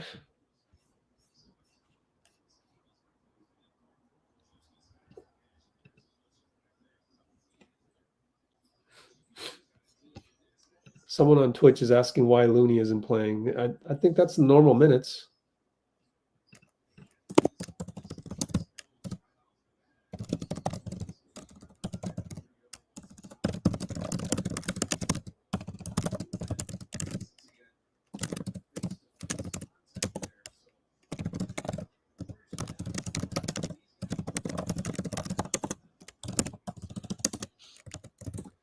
My answer to the why isn't Looney playing, I feel like it's the same minutes. I don't see any difference.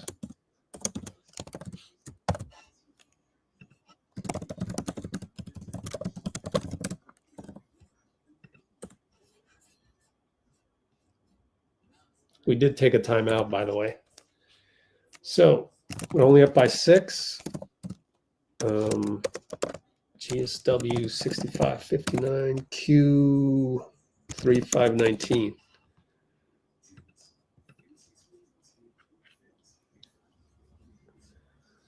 GPT bleeding. Wow.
Oh, they're challenging the call.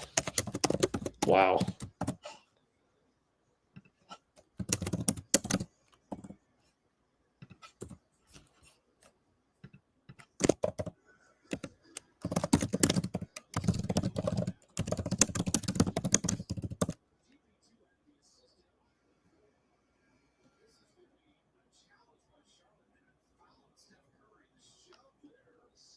Oh, foul on Steph.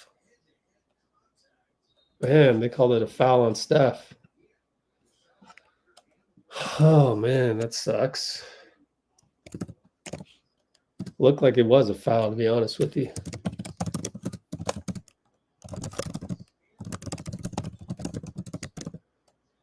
And you shoot free throws.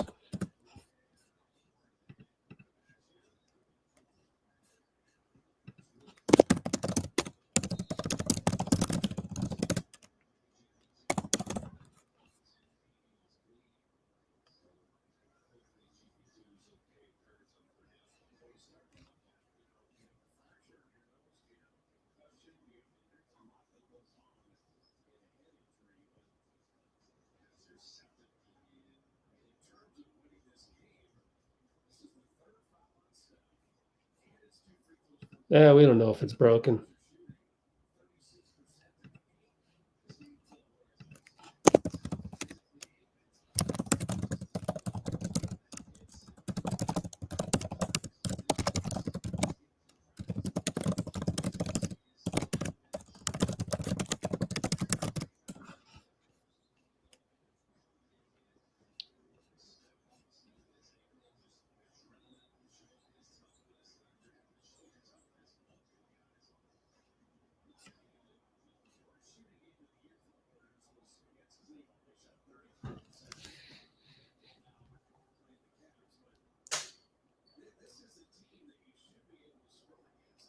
All right, Melo makes a free throw. Draymond's in there.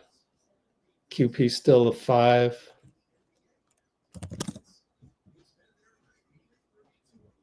My thing is like you guys always like you figure there needs to be a change when we're only up on Charlotte by 5. And I don't disagree, but I don't agree either. I just let Steve do his job, whatever Steve wants to do, because it literally flip a coin. Stick with your guys, hope they play better. By the way, Jimmy could play better. Quentin could play better. He could be more physical. We got the Nurkic rotation right now. Guy's fine. Buddy's fine. Steph's fine. Takes it in the hole. No call on Tijan. He wanted a foul. They get a 3 ball in the corner. Missed it. Nurkic rebound. Kick it out. Tijan or Josh attack to Tijan. Goes elbow post on Nurkic. Draymond. Now it's ISO'd. Draymond Nurkic spins. Oh, foul call on Draymond. And that's Andy Nagy making that call.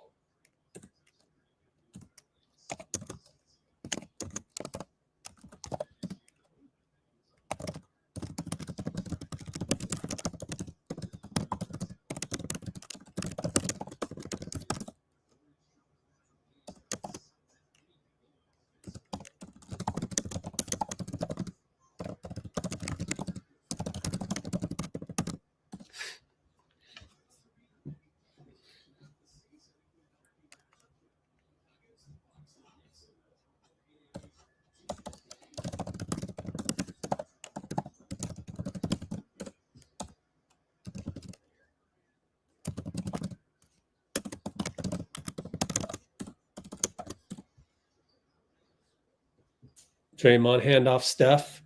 Nurkic blitzes him. Tripled. Push shot. Short. Goes to the line, though. Fouled. Steph is 4 for 11, 14 points, 9 assists. Yeah, even my dad was yesterday was like, oh, I think Steve made a mistake the other night. He should have played Quentin Post over I forgot who in the end. And I'm just like, of course you can always be mad about that. Steph missed a free throw, but it taps right back to him and he scores. Okay, I'll take that. Wow. Do you give QP credit? I guess you got to give him credit. Tijan passed it right to him, and then they miss, and Guy gets a rebound. And Draymond will get a foul on Nurkic, passed by Buddy. Good pass. Oh, I guess Charlotte scored. Hold on, let me rewind that one.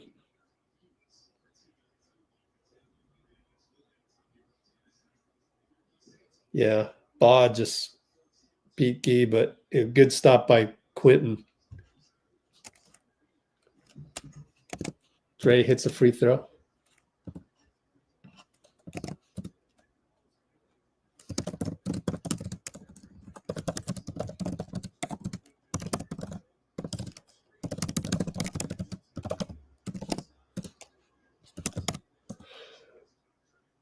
And he makes both. 70 to 63. 403, 402, 401.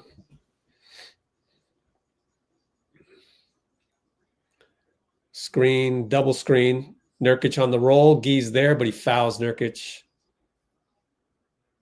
Buddy wanted to travel on Nurkic. Didn't get it. I think Guy was just a split second late. Just a split second late.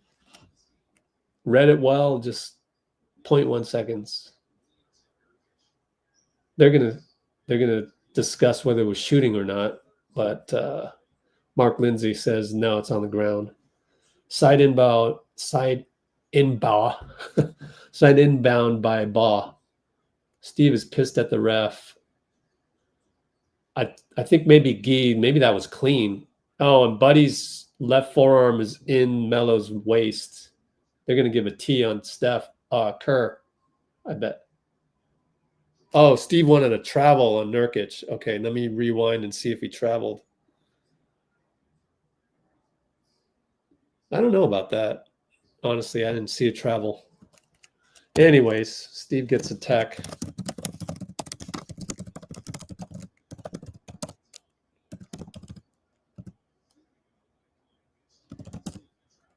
Oh, on Melo? No, I don't think those are travels.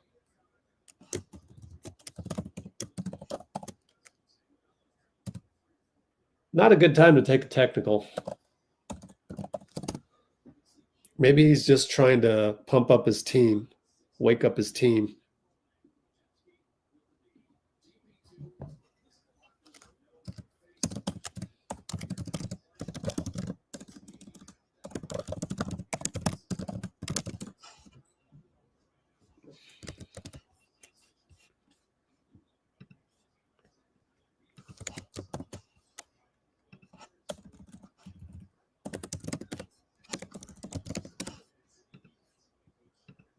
Well, Melo can cut it to 5. And one more after. Oh, I missed it. So get one more free throw. Got the reverse jinx. Someone buy me a coffee for that. Oh, man. It's so dark here. I just realized I didn't turn on the lights in the back. And he missed both. Wow. He missed both. Okay, so it was a good tech to take. Foul on Baugh against Steph dribbling, and Steph's like rolling his eyes because like Mark Lindsay finally gave him the call. And we're in the bonus, so that's a bad foul by Baugh.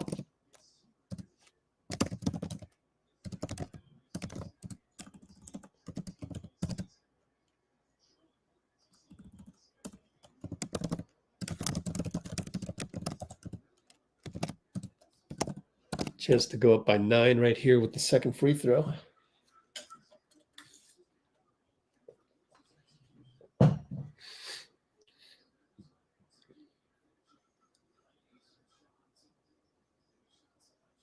Steph nearly was guarding the wrong guy. Anyways, Melo at the baseline turns it over. I guess Buddy, good defense, or he just lost it. Gee back to Steph. 3-ball, good. Here comes the flurry.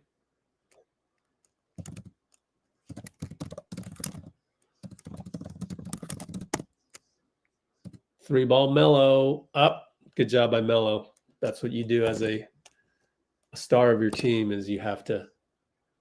Oh, they're going to call a foul on Draymond? One-shot foul. Draymond got saloon. Oh, he boxed him out in the neck. It looked like. Don't compound it with the tech, Dray. They're going to review for a flagrant now. Wow. That's crazy.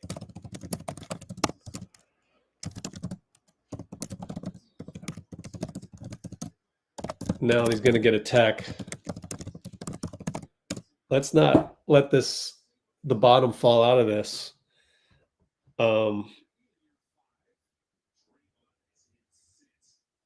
Here's the foul.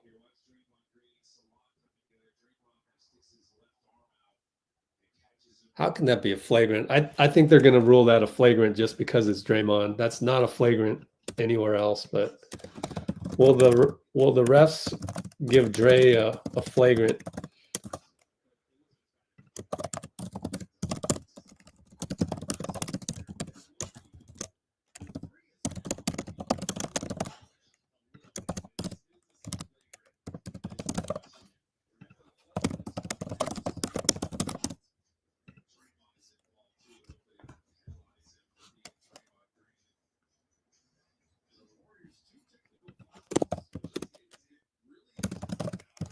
I only blame Dray for the tech.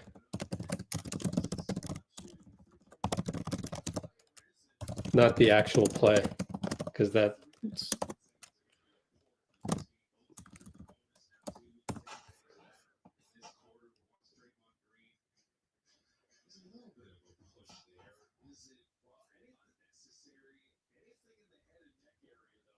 He's not even looking. That's the thing.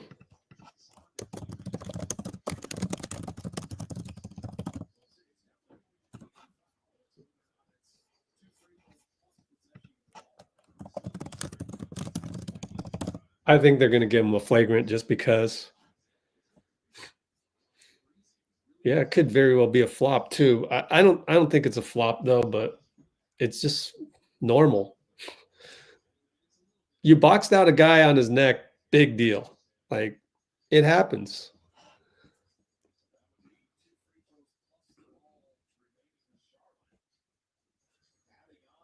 But I don't like the technical. Draymond doesn't need to add on to the problems.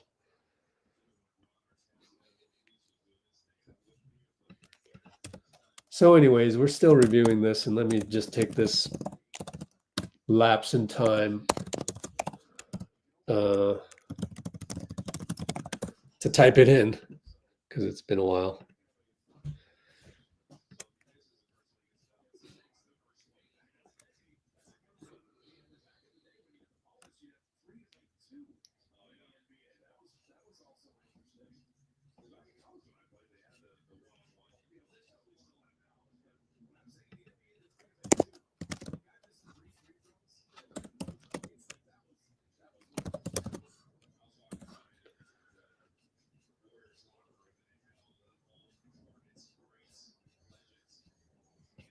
So we're just waiting and waiting and waiting, and I'm pretty sure he's going to get a flagrant on this.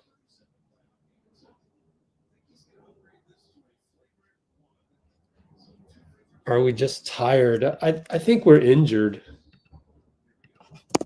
Here it is. Mark Lindsay.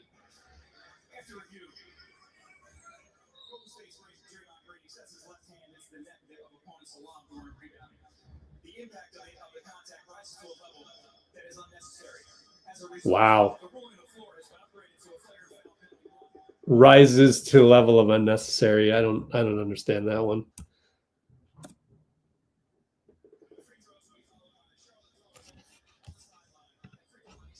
Man. Horrible.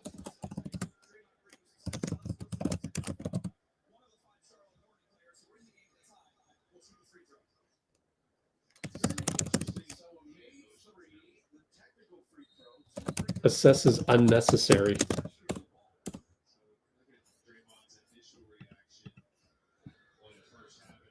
Are we just tired? I think we are injured. I mean, like, you know, Steph tweak ankle, Podz tweak ankle, Jimmy missing shots, ball don't lie right there with Melo missing a free throw. Jimmy missing shots. We are not. At least Draymond is now laughing with Buddy Hield.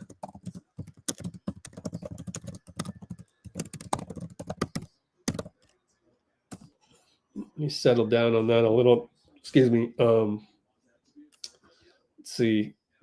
We are not whole, and that's still a problem. Need to be fully healthy.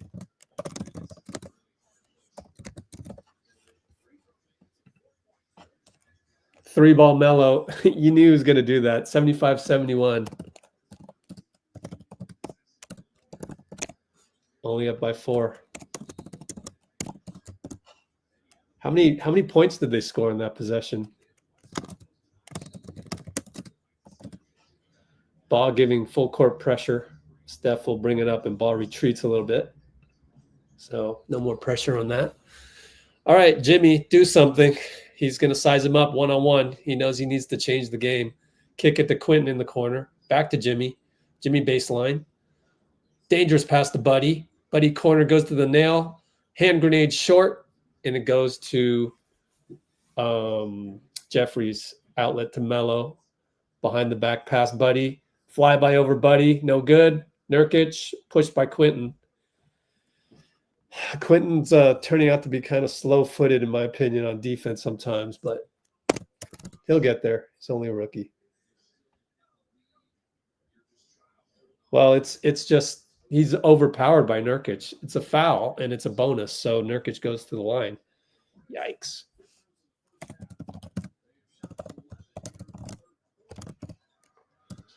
Nurkic makes it. We're going to be up by one possession. Podz comes back. Thank goodness for Podz. We need everybody. We need every starter cannot be injured for us to have a chance when JK's out. Hopefully, you know, when JK comes back, then we don't have to worry about that kind of stuff. In out, missed it. 75-72. Draymond and Quentin Post now on the wing against Tijan. Nurkic is guarding Draymond, and it's an off-ball foul, probably Jimmy's guy. So now you got to make free throws.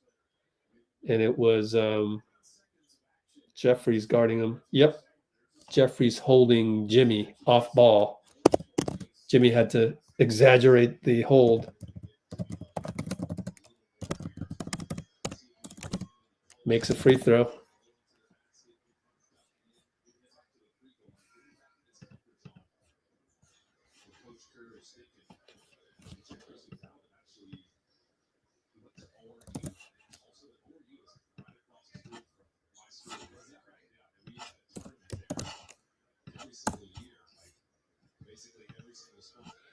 Jimmy's second free throw coming up by 4 presently, up by 5. 77-72. 215, 214, 213, 212. Melo and Jimmy go wing Nurkic and Quentin. They run some action for Melo. Buddy's shrouding Melo. Good job. And Buddy knocked it away or caused the turnover. Buddy, wow. And QP 3 ball steps into it. No good early. Oh, well. Nurkic rebound. And Melo Podz kick it over Jimmy. 3 ball, no good. That was Nick Smith. But Nurkic got it. And Jeffries 2 times got an offensive rebound against Quentin again. Melo for 3. Short with the one-legged one. Again, off of Nurkic. Nurkic wants a review. Come on, Quentin. You got to step up and box Nurkic the hell out. Man. Podz over to Buddy. Catch and shoot. Missed it. Quentin can't come up with it. Draymond dives and gets it. Finds Jimmy. Buddy can't be more open than that. Got it. Draymond saved the day.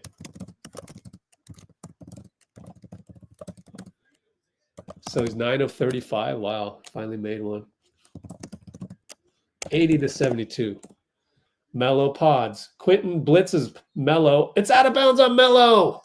Okay, Quentin. Good job. The only thing Quentin's not doing right is boxing out Nurkic, which is a tall order, but other than that, he's playing great. Buddy hot.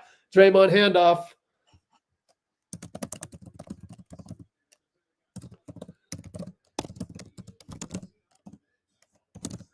$83-72 suddenly, up by 11, just like that. Went from 5 to 11. Melo with the hesitation dribble, probably palmed the ball. Pushes Quentin away. Good hit, and he yells at Quentin Post. Okay. And Draymond sets a pick for Podz. Kick it back to Dray. Kick it to Buddy. No handoff to Buddy. Keeps it. Goes to Jimmy. Jimmy and Nurkic. Shoots a 3. Line drive. Good! Jimmy finally makes it.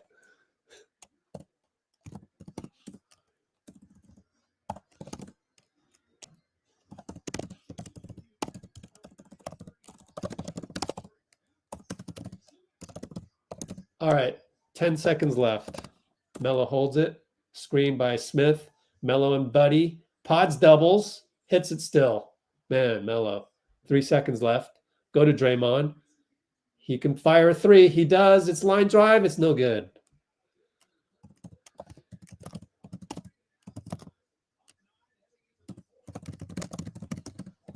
$86-77.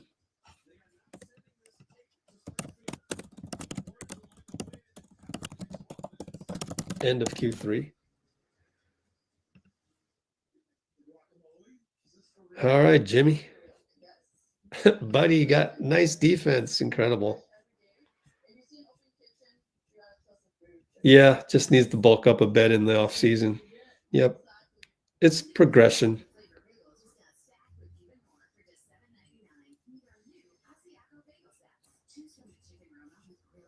How many shots has Butler taken? 7 shots only.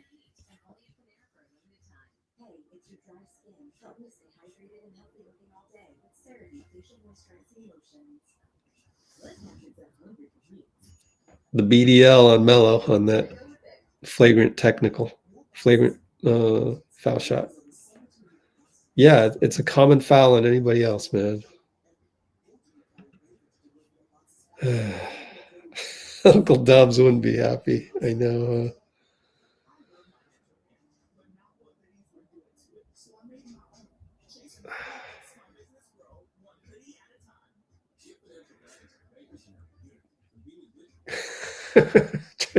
Draymond looked like Superman.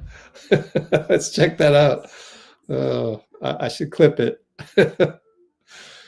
Oh, let me clip this because I think you're right, if I recall correctly.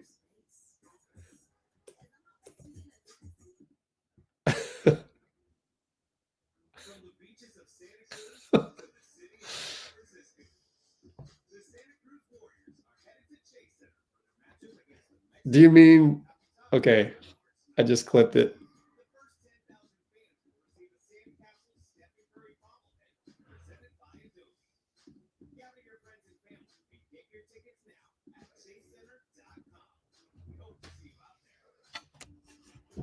Draymond looked like Superman. Let's check that out. Fatigue with the it's image file. Let's open an image file here.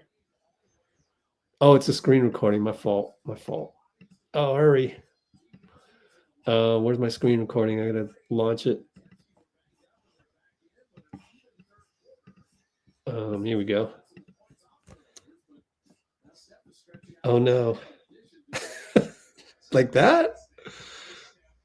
Let's see. Let's go half speed. Oh, we started the Jimmy has the ball. Ah, crap. I went too far. Like, is that Superman right there? 3 ball. Podz? Yeah, I think that was Podz. Looney's in the game, by the way. Yep, Jimmy to Podz wide open. That's a scouting report. Leave him open. Let's get back to the... Is that what you meant, though? Oh, Looney rebound. Oh, someone got a block? I'm scrambling to catch up on the play-by-play. Oh, missed a dunk. Wow, over Gee. Jeffries missed a dunk.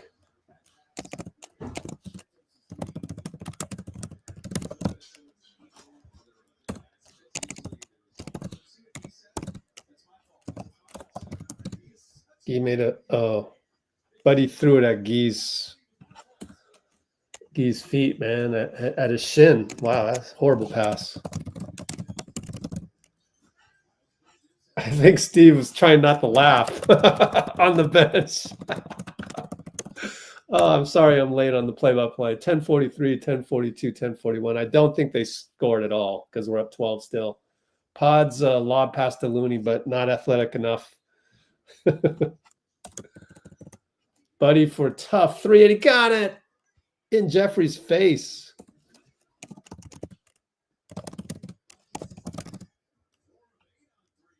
Four for 8, huh?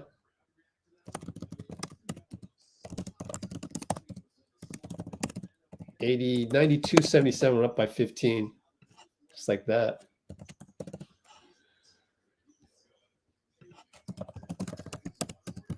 Inside, Mark Williams. Looney touched him on the waist, so he'll go to the line. Buddy. Buddy is hilarious. I swear, I think Steve was trying not to laugh.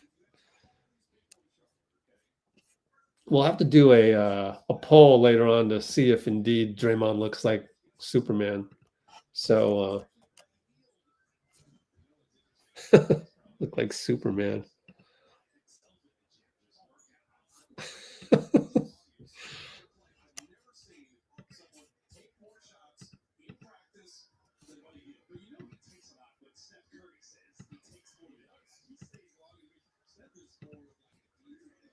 810, 535.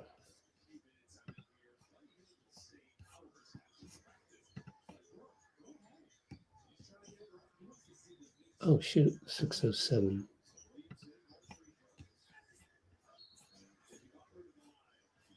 Jimmy drives and gets fouled. 5:30. Okay, I'm caught up on my screenshots. Cool.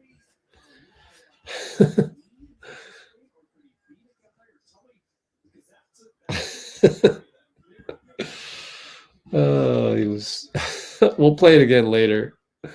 Looked like Superman. He kind of did look like Superman. Oh, buddy. More like Bizarro than Superman. Technical seemed to settle Draymond down. Yeah, you have a point there. Yeah, Melo's tall, man.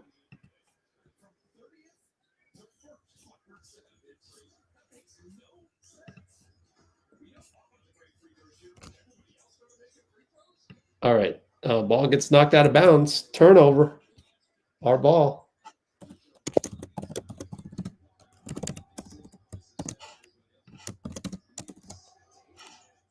Just a bad pass. Jimmy fakes a three, screwed by Looney. He's at the nail. He'll attack. He'll somehow got it to Looney. Looney smokes a layup against Mark. Ball's on the floor. Gee's going to cause a jump ball, as he usually does.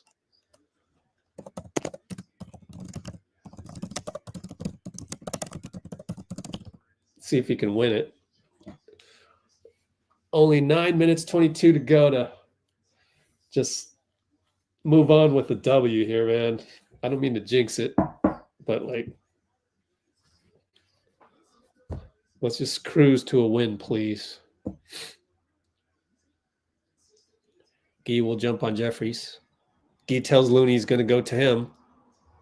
And he does. And he does. Oh, Looney tapped it. Oh, just couldn't get it. That's okay. Podz kind of leaned the wrong way. Anyways, Jeffries, Gee. Ooh, Jimmy nearly stole the swing pass. They swing it 2 times. Nick Smith, corner 3. Air ball, Buddy. Good closeout. Buddy running the floor. And Gee finds Podz. Great find by Gee. 3 ball, open, no good.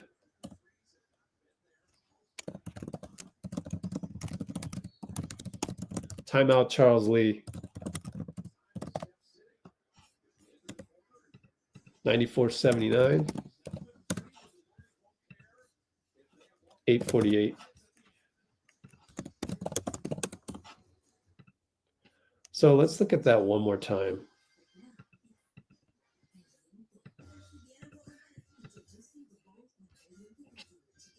Where is it? Here it is.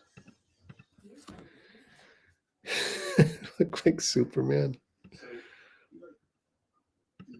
Playback speed 0.5. Oops. Here we go. Move this down a little. Let's see here.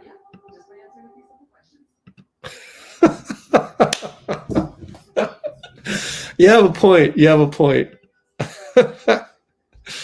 Oh, man, that's funny. He looks like Superman. He kind of does. He kind of does. Let's play that all the way through. I need to screenshot this. So, screenshot that. Save the screenshot.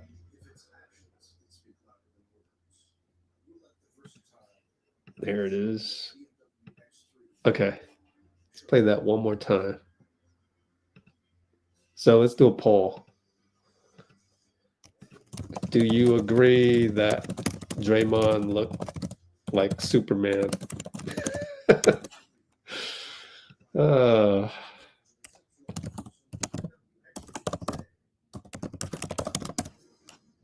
Or write in. Okay, so here it is. Let's try that again. Start it back a little bit.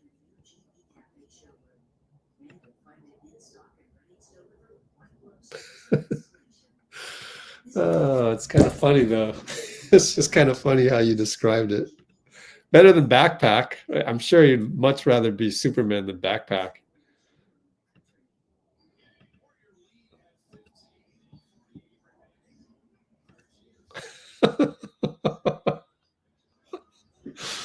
Oh man, that's funny.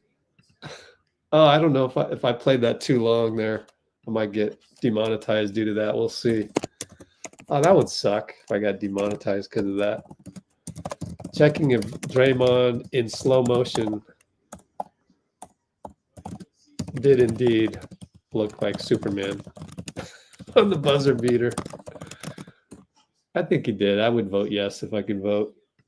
Okay. Let's go back to the box score as we're about to throw the ball in. Man of Steel. Okay, we're in zone, I think. And they kick it to Melo for three. No good.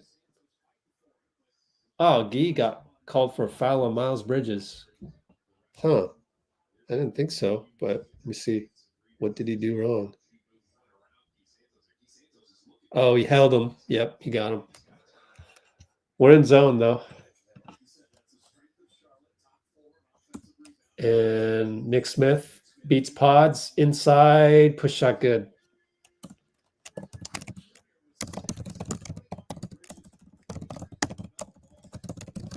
Let's see if we stick with zone or not. 94-81, up by 13. Podz the buddy for three. Trickles in. He's on fire.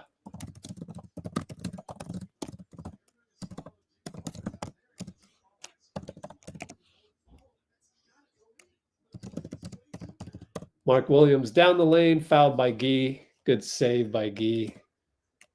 Saves a dunk.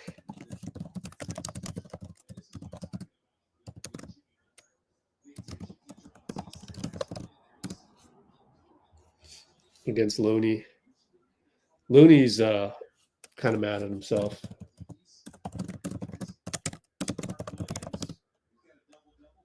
Mark Williams misses.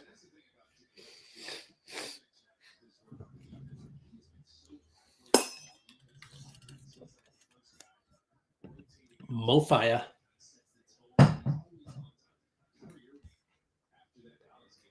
Mark Williams related to Rob Williams. I have no idea. There's a lot of Williamses, so I have no idea. Wouldn't be surprised if he wasn't. Short, missed both. Good to play a bad team every now and then. Knock on wood. But, just missing two free throws like that. Podz over to Jimmy. And we used to miss free throws, and yes, we were a bad team without Jimmy or JK on the squad. Pick and roll, Buddy, Jimmy gets deflected. We'll get a baseline inbound. Give the ball to Michael Smith, ready to inbound it. I actually like Michael Smith. It looks like an old vet that could, ref a rec league game. Buddy Hield missed the three. Podz rebound down to Gee. Kick it back out to Podz. He's wide open. He hits it. Podz offensive rebound.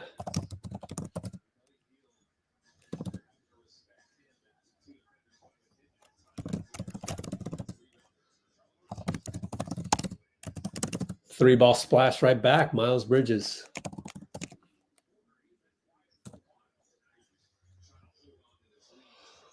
Seven minutes. Podz and Josh Green. Man, Josh Green looked a lot better as a Dallas Maverick, and it does depend on your environment. Jimmy loses the ball driving. Jimmy has not been himself today. Again, that's 2 turnovers. Nick Smith, three, no good. Looney rebound. Overall, Jimmy's 3 for 7. Quiet 13. Podz screened by Jimmy. He's at the nail. He's at the elbow. Back to Looney. Back to Podz. Looking for Buddy. Looney's open. No, just shoot a three. Splash it.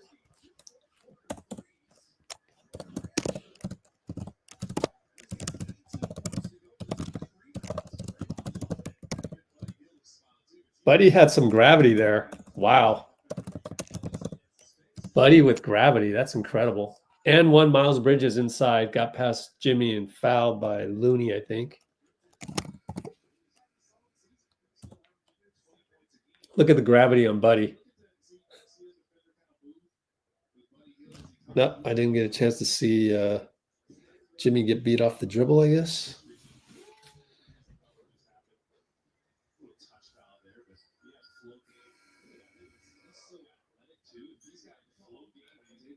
Yeah, that's just good. Good move by Miles Bridges against Jimmy.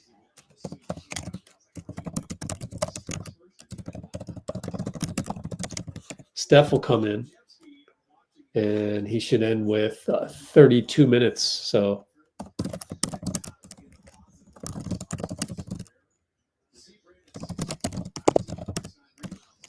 $103.87. Podz screen by Steph. Screen by Looney. Open three. Wide open. Missed it. Bridges rebound. Gee came in and Draymond came in for Jimmy. Bridges and Dray. Over to Mark Williams. Looking for Melo. 6'7". Reach, got it. One-on-one Steph. He's palming the ball like crazy. Steph reaches in, palmed it again. Looney helps. Missed the layup. Good job, Loon. Looney runs the floor to Draymond. Tic-tac-toe, Steph, Looney, Dray.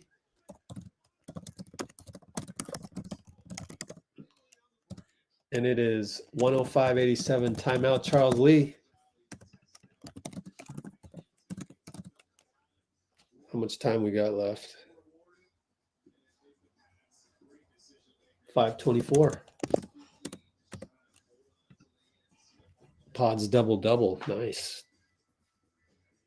19 points, 10 rebounds, 2 assists, 2 steals.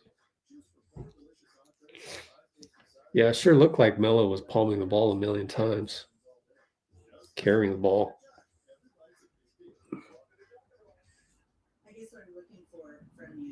Yep, Jimmy does not look 100%. Well, Cholo says he was wincing. I haven't been paying close attention, but if Cholo and Tim Kawakami are seeing that, then sounds like it. Podz with no hesitation. Hey, what's up? True story. True story from South Africa. Am I right? South Africa, is it? I forget. Yeah, wish I remembered that.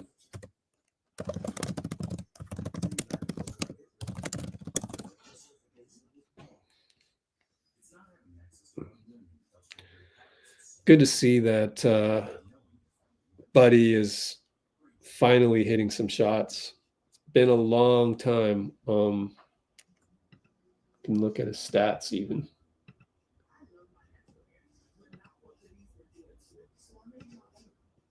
Here we go. BK ref. Buddy Hield. Become a stat head. I'm stuck. Oh, here we go.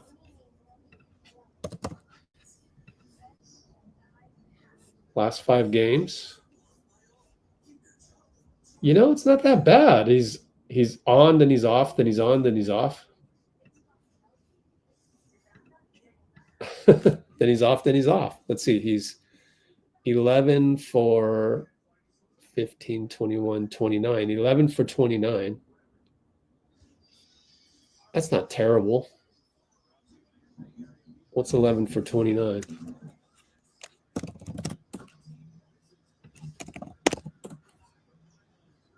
%.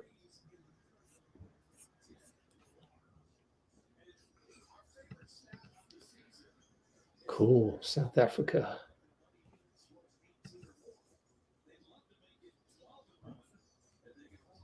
Yep, Melo does carry the ball a lot. Okay. That is 90% of the NBA. All right, Melo against Podz, half court. Go to Miles Bridges, Draymond. You like that matchup. Sizing him up, looking for the play. Gets a screen. Switch. Bridges and Hield. Hield stays in front. Foul on Buddy. Wow, that's a ghost foul. Let me rewatch that. How can that be?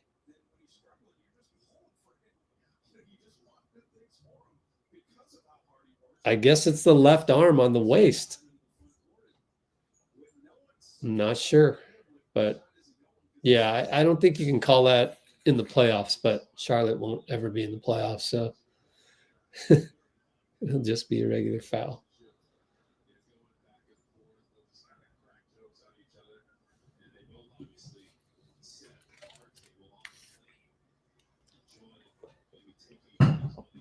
Miles Bridges hits. We're up by 16 with 5 minutes now. 4:59, 4:58. Steph and Baugh screen Podz. Steph and Melo. Looney screen. Steph and Mark Williams. Over to Podz. Back to Steph. Double. Inside Podz. Triple team. Double team. Lead pass to Steph. Dribbles around a few times. Finds Podz. He's at the nail. Euro step. No good. Draymond tips it to Podz. Yeah, Dray. Steph turns the corner on Melo. Super scoop after the whistle. Foul. Will go to the line. That's perfect for the Warriors.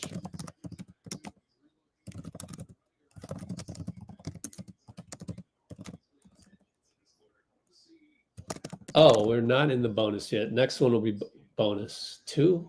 No, they're in bonus. Oh, we're at the limit. My fault. Podz after the inbound. Goes to Steph.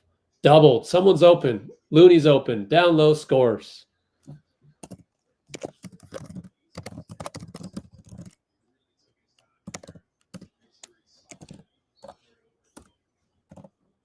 That was nice last possession, how Steph and Podz basically burned 24 seconds. And then some because of the Draymond offensive tap. But yeah, Podz and Steph playing keep away. Podz yelling at Michael Smith's face. He's got to just tone it down just a tad bit. That's why I like Michael Smith. He could play. He could ref in my Oakland league. You know what I'm saying? Like.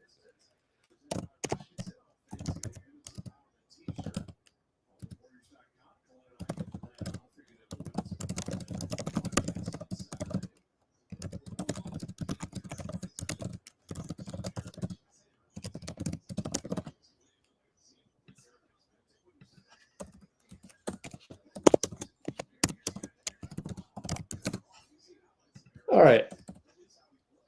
Draymond post up and lead pass to Steph on the anti-top lock move is kicked out of bounds. So we'll get a 14 clock side inbound coming up. Dray talking with Miles Bridges. Jimmy's enjoying it. Looney handoff Draymond. And he's looking inside, finds Looney at the nail, finds Podz, screen for Podz, roll. Podz will shoot a baseline jumper, no good. Draymond tips it to Looney. That should be an offensive rebound assist. Probably won't get it though.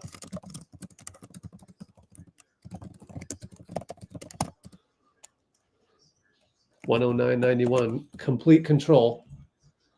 Bridges 3, it's off. Looney and Buddy finds the ball in his hands. He'll get a free rebound there. Oh, let me get the box back up. Buddy down low, back out to Podz. 3 ball in and out, no good. Man, Podz with 11 threes, huh? 3 ball Bridges, flyby, Steph steps up, splash. Up by 15. 3:05 to go. Buddy throws the ball to Podz. Podz gets it over with 18 on the clock. Podz and Melo. Looking for Steph. Curled, nothing there. I go to Looney. Looney looking for handoff to Buddy. Buddy at the nail. Little hesitation dribble, draws a foul, and that's the 3rd team foul. So Buddy doing well. Let's kill some more time this way. 2:48, 14 on the clock. Fitz is asking Kalena what he thought would be the road trip. I was thinking undefeated. Steph for 3 from Draymond post, no good. Mark Williams out to Melo, met by Podz, over to Miles Bridges. He palms the ball as well. Over to Mark Williams at the nail, back to Miles, attacks the paint on Draymond, scores and one. Draymond wanted a travel, but I think that's an and one. The way I looked at it, looked like a little too much body, but I don't know. That's ticky-tack. It's ticky-tack. Shouldn't be called in the playoffs, but Stackhouse not happy with it. So Miles Bridges can cut it to 12. Modern NBA, you never know. How many fouls on Dray? That's 4. 109 to 97. 6 straight unanswered. Podz and Melo. Flair, Buddy, nothing there. Looney elbow. Looking. Over to Draymond corner. Can he dagger it? Yes, he can. Good dagger, Dray. 112-97. And Buddy fouled Bob, but they didn't call it. Over to Nick Smith as they drive in, kicked. Draymond rebound outlet, Buddy. He'll attack the rim. Bye-bye, Melo. And one.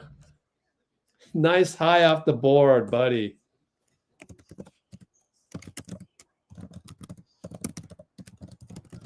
It's a make or miss league. They miss a corner 3 and,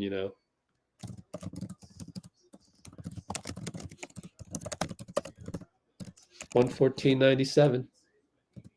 Melo sits down, which means that's the white flag. We will win this. Get Steph out of there. Did we make subs? Yes, we did. We're going to clear the bench. Thank you for waving the white flag. Good job, guys. Good job, vets. On a night that we didn't really have it. So good job by everybody. I think Podz played great. Buddy, obviously, hitting threes. We got the placard that has Steph on a goat's body.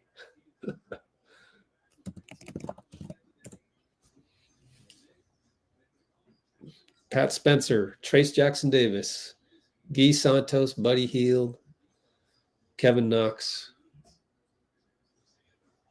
Baugh, crosses over Trace, scores. Pat Spencer brings it up. We got a minute and a half to kill. They want to get Quentin Post in there.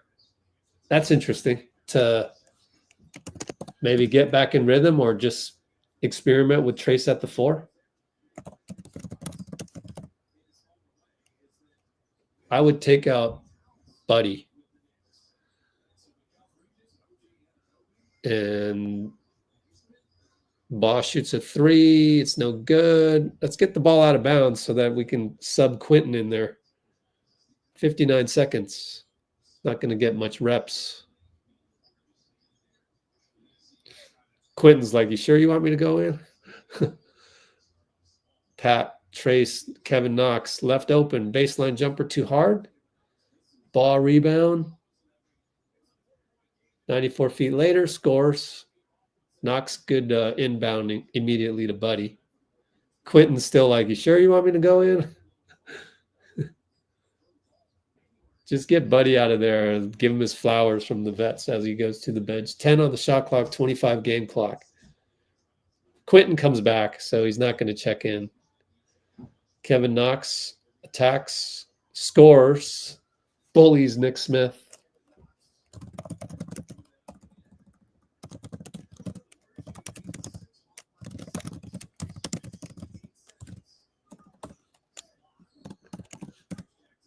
And Tijon draws a foul on Trace. Go to the line with about, 6 seconds or so?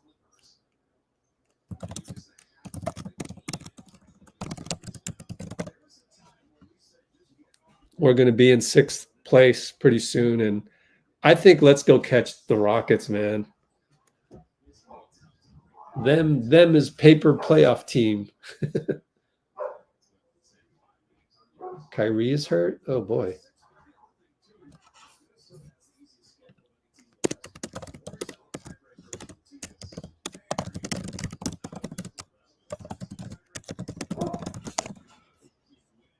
And we will win this. Trace got a rebound. And 119-101 is the final. So our bell is telling me that he's giving prayers to Kyrie. That doesn't sound good. Let me cue up the post-game feed. Hopefully we have one.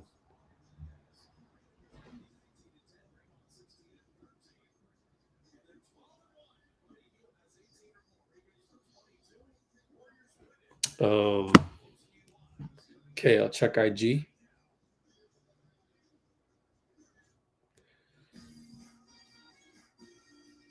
Kyrie had to be helped to the free throw line. Wow. Oh no. Still knocked down the free throws. Oh no. Well, he's limping super bad. And yeah, you heard the here's the audio of it. Here's the audio. This is a nightmare for Mavs fans. It's just unfathomable, all the injuries that these. What's happening here? Oh man, that Mavs fans basically crying. Wow. Well, that's not good news for Dallas. There's still about 5 more seconds. He's shooting the free throw on one leg.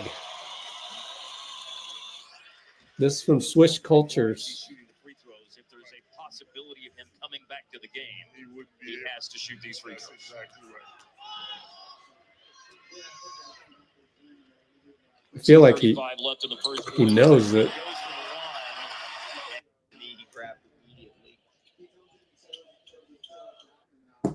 Oh wow. Don't know. But he healed.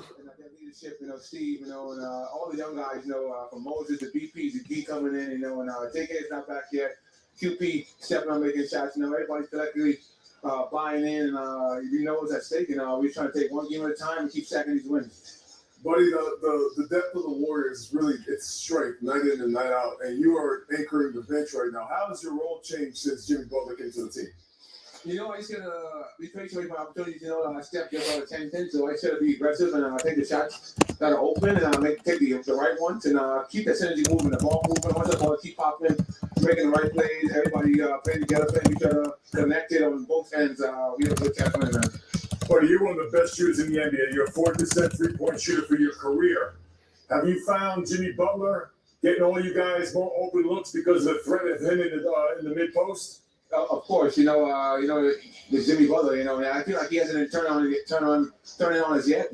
As he keeps getting acclimated in the system, he's going to find his ways. But he's being great so far for us, man, and we're moving in the right direction. All right, buddy. Congratulations on a great night. 5-9 for the three-point line. We'll see you tomorrow night in New York City. Thank you. Anytime, buddy. Hield, 22 points off the bench. Buddy. All right. Prayers to Kyrie. I guess he injured his left knee.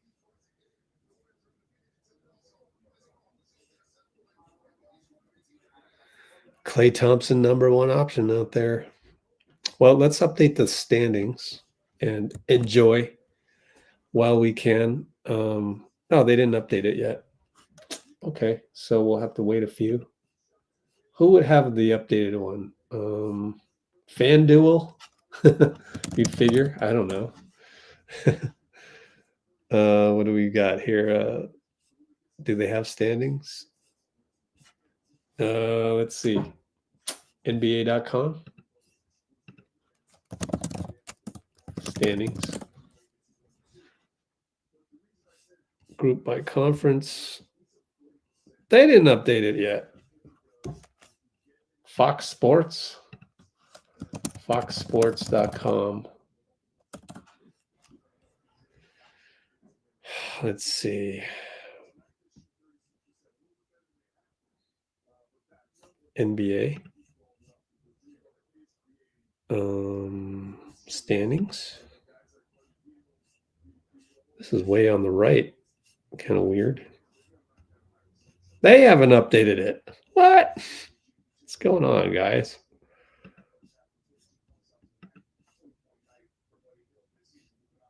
Still not updated. Still lost one. Oh, well.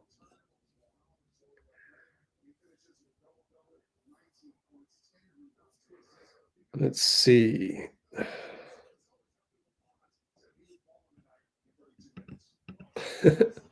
I want them to miss the play-in and the playoffs. Yeah, kind of. Severe hyperextension. Yikes.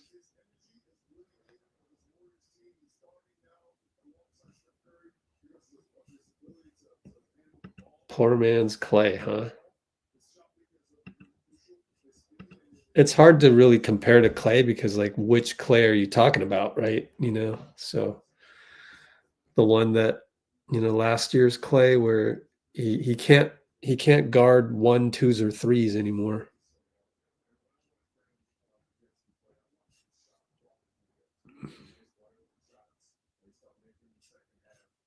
Yeah, I can't even look at the replay.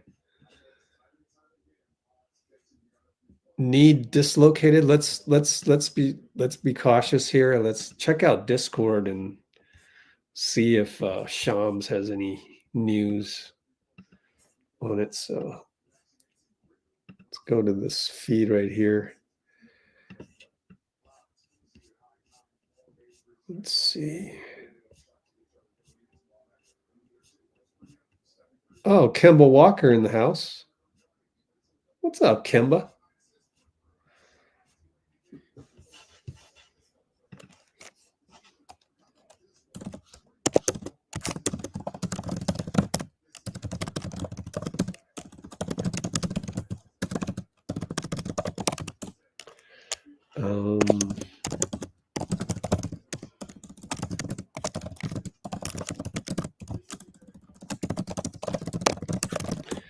Okay, let's check if there's any other Kyrie.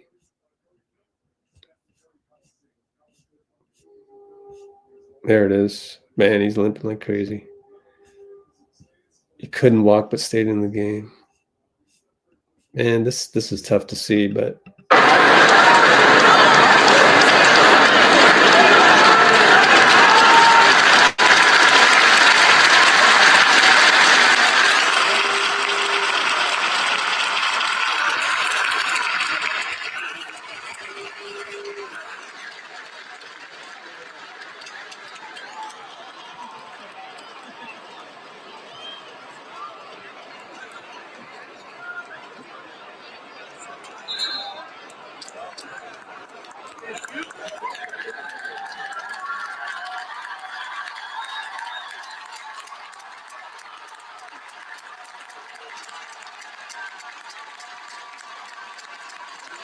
all right, that's going to be a long clip, but it's from Landon Thomas. I wonder if there's a clip of him actually injuring it, but hyperextension, that can't be good. So,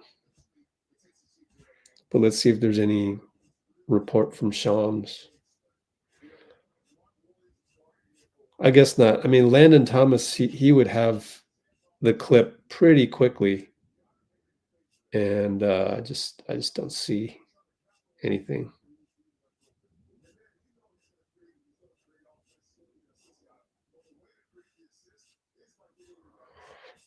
Mike Curtis. Kai Jones got signed by Dallas, huh? He was waived by the Clippers. Malik Monk limped to the locker room, but he's back. All right. Well, we'll just see what Shams says later on. And we're waiting for Steve to take the podium. Should I go live? Maybe I should go live. Go live when Steve shows up. 84%.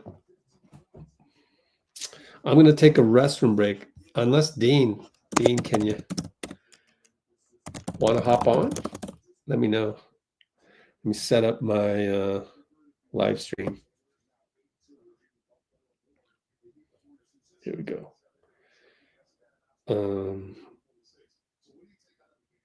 Live. Post-game coverage. GSW. Kuminga, Kyrie. Link in IG stories.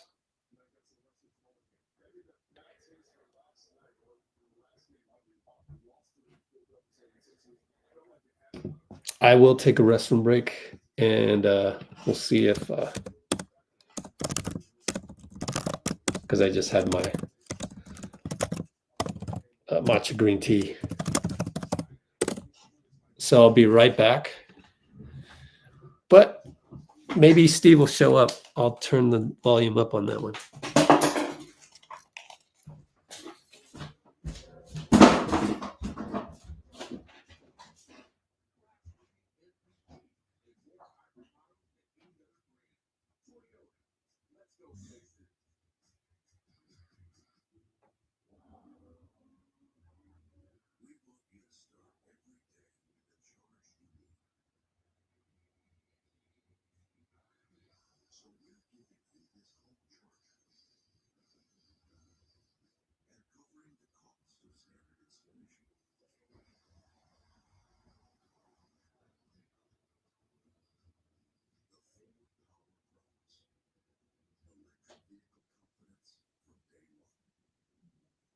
Some days your health journey takes a detour down a rocky road. That's okay. It's about progress, not perfection. Sweet today, sweat tomorrow. My Fitness Pal. Download now. Some days your health journey takes a day trip to cut it down. All good. It's about progress, not perfection.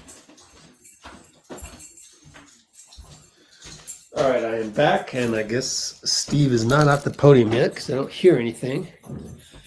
And I was just looking, I was just doing a simple search on Discord through the mobile app, which is a lot easier to navigate than the app on a laptop, believe it or not.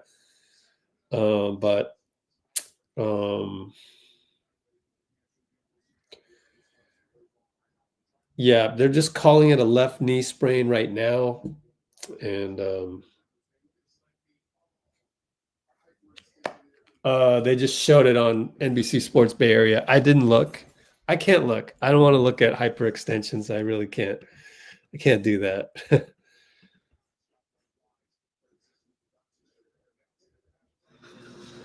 All right, here's Steve. Yay, we got Steve. Good time for me to do a restroom break, huh? Perfect timing.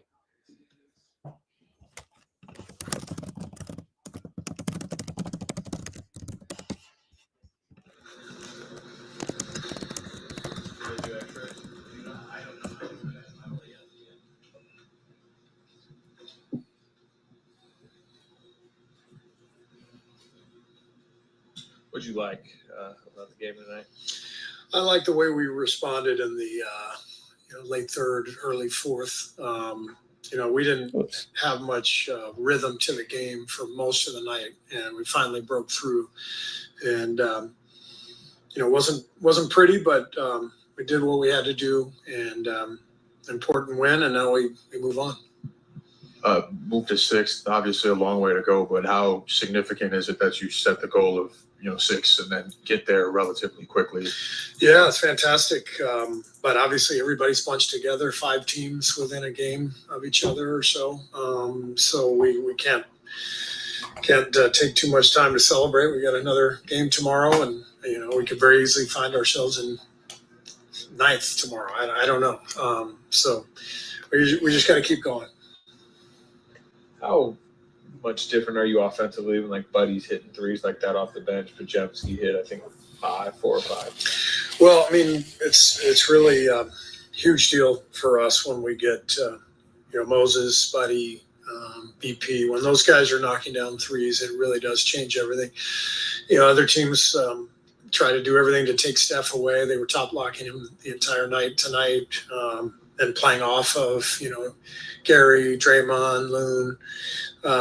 So yeah, we need other guys to just step up and knock down some shots. I thought Buddy was his second half was fantastic. You just talked to Steph and Jimmy's fit thus far. I think the games that Jimmy has played this morning when Steph was asked at shoot around about it, said they're polar opposites, and that's what helps. Yeah. That's what works. Can you just discuss what you've seen as you think about it? I think they complement each other really well. Jimmy's a phenomenal all-around basketball player, two-way player. He's at his best when the ball is moving. I think we can do a better job of getting him involved by not letting the ball stick early in possessions. If he can get it on the backside of a possession, after it's moved 3 or 4 times, he's unstoppable on that drive, and he creates so much for his teammates. I thought the first half it was catch and hold. He wasn't engaged. He wasn't involved, and that's on us as a team. We have to play with ball movement and flow and rhythm, and so it's still a work in progress. But I love Jimmy's fit here. I think he's perfect next to Steph and Dray, and it's showing. Obviously, I think we're 8-1 since we got him with him in the lineup. That's not by accident. You get technical for you're just upset about a non-travel call. I mean, I don't understand why we're not teaching our officials to call travel in this league. They do a great job. They work their tails off. They communicate well. But I see 5-6 travels a game that aren't called. We had 4 ourselves in Philadelphia. None of them were called. It's a problem when there's like 100 fans in the stands and every coach on the sidelines. When I'm watching film, and it's like everybody's doing that. So everyone's seeing it. So we're clearly not teaching as a league our officials to look at the feet. And I've made that clear to the league. Maybe I'll hear back from them after these comments, but for the good of the game, the entire game is based on footwork. And for the good of the game, we need to enforce traveling violations, and we're not doing it. And I don't understand why. It looked like you were pointing at the fans. Was that because the guy across the way is going like that. And like I said, I see it every time I watch tape. There's 3 or 4 plays a game where the whole bench and everyone sees it. So I just think we can do a better job. Like I said, it's about the way we're teaching them. These guys are awesome. They got brutal jobs and they got a million things to watch. But footwork is the entire basis of the game. And we need to call traveling. It's going to be a much better game if we clean it up. Thank you. Thank you. That was interesting. I mean, you know what? I didn't see anything egregious when the travel occurred, and I guess that was Melo. I don't see anything egregious on that part over the last couple games. So I'm not worried about that, but I do have plenty of criticism to go around for how you handle flagrants like tonight, how you handle flare-ups in general. You don't need to tech people all the time. You certainly don't need to take forever to review a call. So I don't think I mind the traveling thing as much. And I don't know. I don't know. Maybe I missed it. Maybe I just missed it. I don't know what you guys think about that. Go ahead and hit me up in the comments on that. But yeah, we're on YouTube.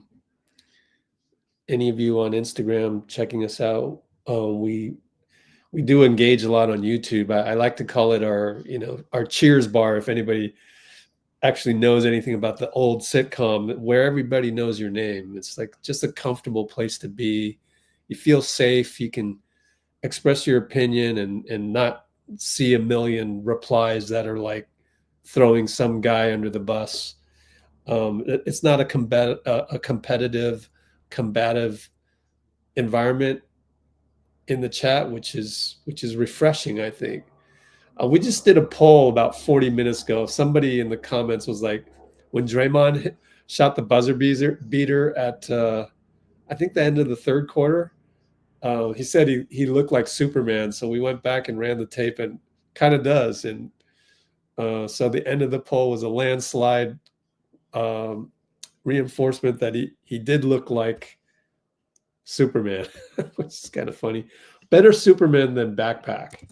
So maybe this will be Draymond's opportunity to shed the backpack tag.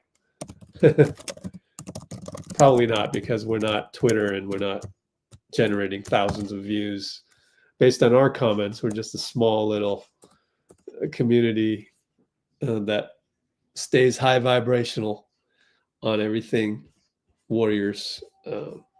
So I'm going to agree with Tanisha Johnson. Very nice profile pic there.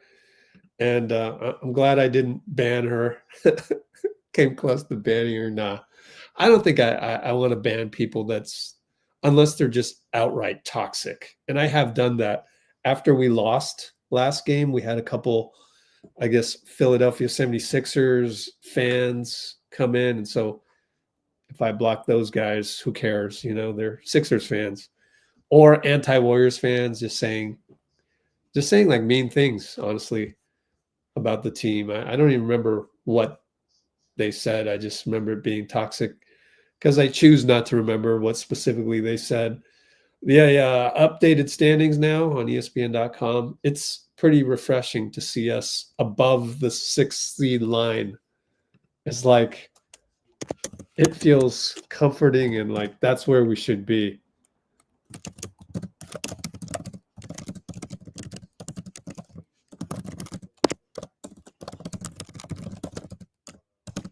And obviously, Clippers are behind that. And as Tanisha is saying in the comments, I think we have a chance to get the 5th seed. I mean, we are 4.5 games back of them.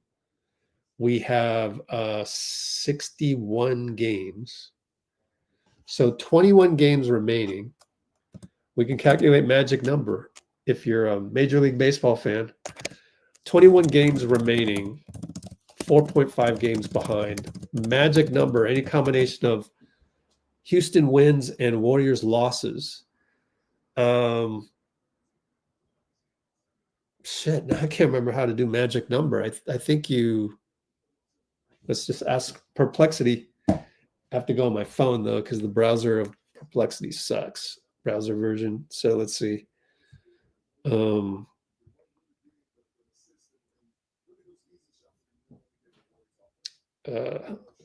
How do you calculate magic number based on, no, if you know games remaining and current games behind?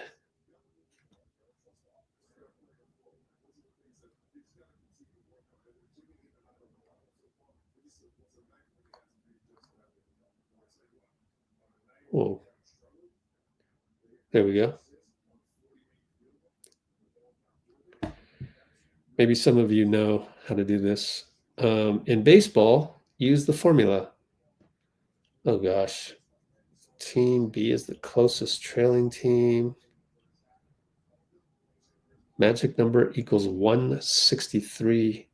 Oh, the whole. I can't even read it. That's a bug. Reddit. Oh, man. Uh-oh, press conference. Hope it didn't end. To calculate, use the formula. Wins by, losses by. Oh, okay. So 83. Oh, right. Oh, okay. You take this and you.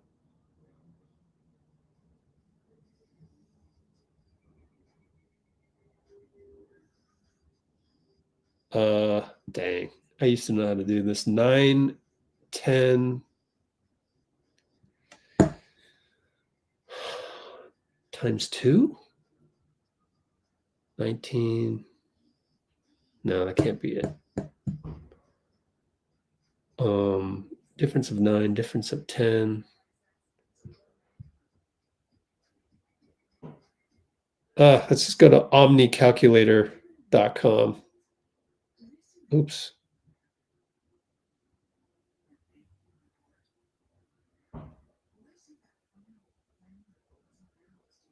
Omnicalculator.com. Damn. Omnicalculator.com. Sports. Oh man, magic number calculator. Yeah. Your team's wins. 33, 28, 37, 23. 33. What are they? 37, 23. Yep. 37 and 23, and we're 33 and 28. 37 and 23. Every MLB team starts with a net. Hold on. Clear all changes. Okay, 163. So how do they do this? 10. Man. Give me the non-baseball magic number. Enter the number of teams on in the field. Opponents' losses.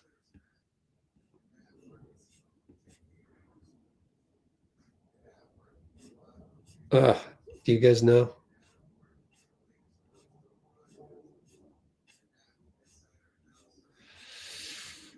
Okay, so magic number should be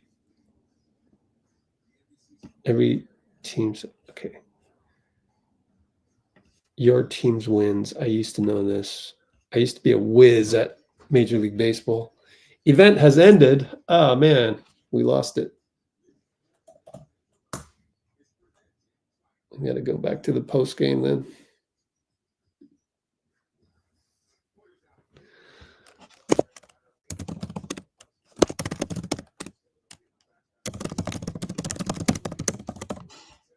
Okay, one more time. 9, 10, that's 19 and a half.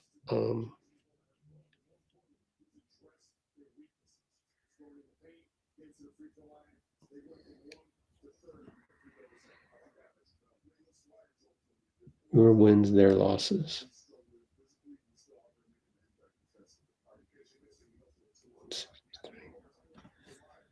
So minus 80.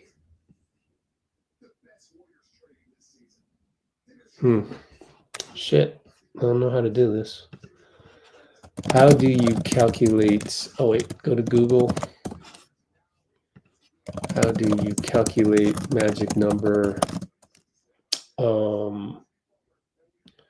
when the total number of games played is 82?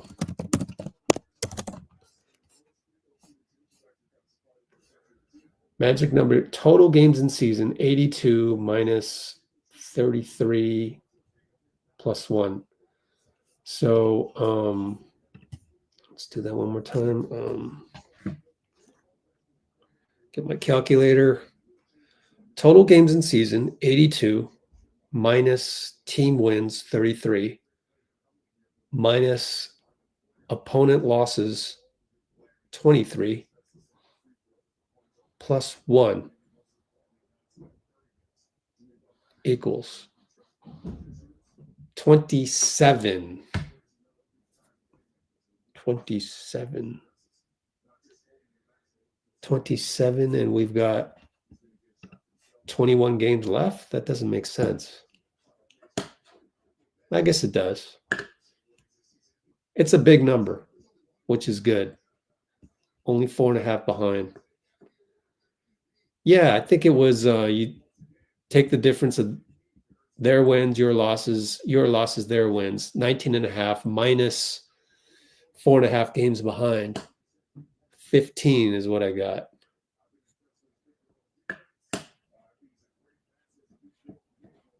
I think the magic number is 15. So out of the next 15 games, what do you think will go? So let's do that. Given magic number is 15, how many games do you think will win out of the next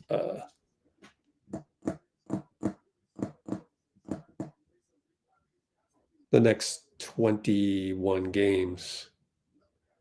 But if we go out of the next 15, I don't know what question I'm asking here.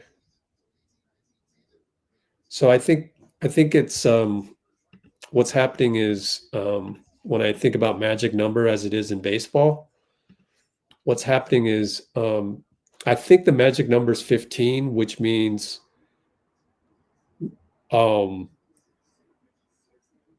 if we lose 15 times or they win 15 times, any combination of their wins and our losses, if it's 15, then they've eliminated us.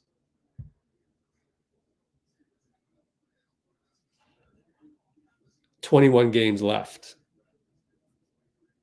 So do we think they will lose? First of all, what do you think our record will be in the remaining 21 games? Let's just ask that one. In the remaining 21 games, how many, what will our record be? It's probably not 21-0. It's probably not 20-1. So let's go 18 and 19-2, just like the start of 2022. Let's try 18-3, 17-4, 16-5. If we go 16-5, Houston has to go. We would be 16-5, 49-33, 16 games over. They would have to go. We've beaten them, right? We won the head-to-head on Houston. So they would need to go 13. They would need to go, yeah. No, we could tie them. They would need to go 12-10. 12-10 for them. 16-5 for us, 12-10 for Houston would clinch. Let's make sure of that.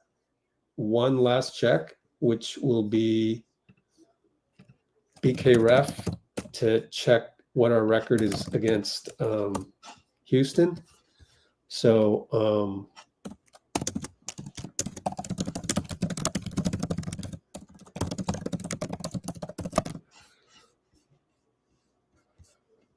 let's look at the game log. And Houston, we beat them. Anybody know offhand? We beat them twice, 2-1. We only played them 3 times. 3-1. Yeah, we're not playing them anymore. Okay, we won the. Yeah, so if we tie them at 49-33.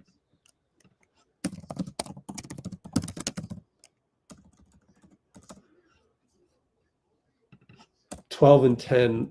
If we go 16-5, hypothetically, if we go 16-5, hey, it ended up being 16 games over 500. If we go 16-5, we're 49-33. They go 12-10. We get the 5th seed.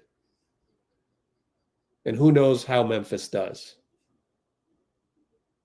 Obviously, Memphis would have to go even worse than 12-10. So probably not happening. So can we go 6? So you would probably need to, vote for something better than 16-5. So here's your poll. There's your poll. go ahead and vote. Let's catch up on your comments.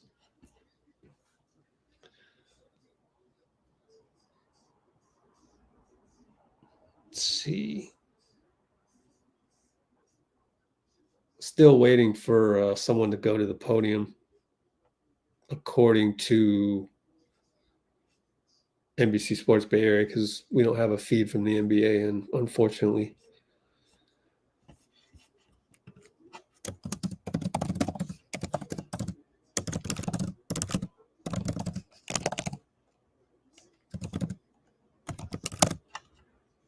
Asking Houston to go 12-10, that's a tall order. So we've got to be better than 16-5. Much better. So far, 16-5 seems to be winning the vote. We can do better than that, in my opinion. Like, let's take a look at our schedule. Somewhere I've got a schedule. One of these. Injury report. Another injury report. Another one. Those are unnecessary. Oh, here's the schedule. Remaining schedule is as follows. Remaining schedule. I should have put this earlier so you could vote more properly, but 21 games I got a list. Let's see. Philly, Charlotte, New York. New York, part of a back-to-back though. So you got to mark those. Brooklyn, Detroit, Portland, Sac, New York, Denver, Toronto, Milwaukee, back-to-back. Atlanta, Miami, New Orleans, Spurs, Memphis, LAL. Here's Draymond. But let me finish typing this. Back-to-back again. Houston, Phoenix, San Antonio, back-to-back again. Portland, Clippers. Does that fit? Let me see if that fits 200 characters. Yes, it does.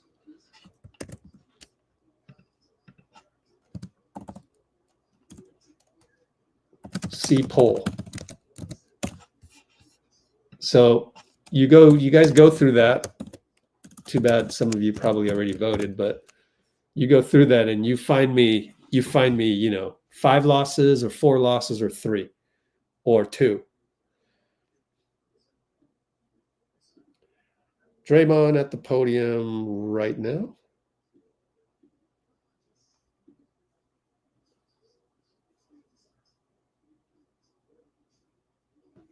Of this season. Hopefully it's not for a while. Well, we're supposed to win. I like that we did win. But I think, in the first half, I thought we was playing a pretty good basketball, and it just didn't quite bounce our way. Second half, I think, they came out, got it going, and we weathered the storm, and took control of the game when we needed to take control of the game. Steve did some things that was kind of to light a fire. It took me out 8 minutes to go. I think took me and BP out, I want to say me and BP with 8 minutes to go in the third quarter, and mixing some things up to fire this team up, to get the team going. And I think guys responded really well.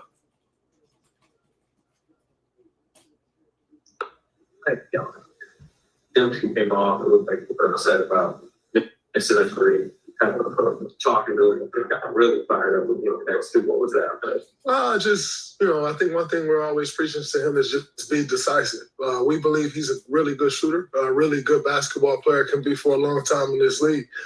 But he gets down on himself quite a bit. And, just want him to always understand that, hey, we all have belief in you, but also that belief can't exceed the belief that you have in yourself. Responding to every shot, it's a long journey, man. You can't ride that roller coaster, And so just, relaying that to him, like, man, we believe. And he had a tough game last game. And I told him, I think it was because, you had one tough game in the last 10, 11, been playing great. And I think you had a tough game last game, and you're starting this game off having a tough game is because you're second guessing everything. You know, so Steve got at him a little bit last game.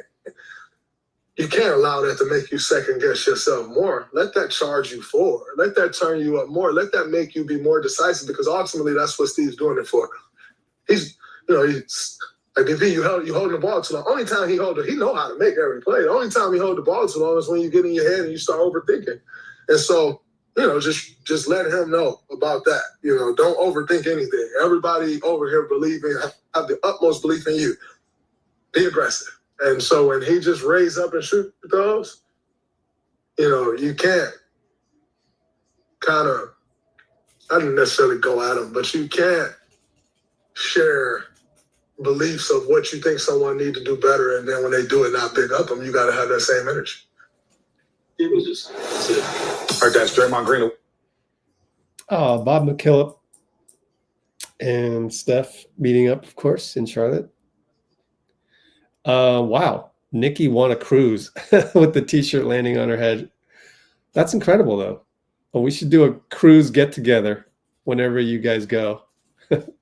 Actually, no, you should have me go with you and say, sorry, hubby, you're staying at home. This is a Let's Go Warriors thing. No, just kidding.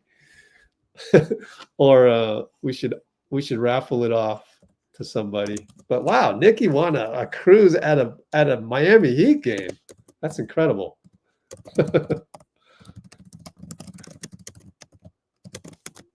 And I guess Wiggins was out is what I'm reading, or am I misinterpreting that? Did I read that wrong? Let's see.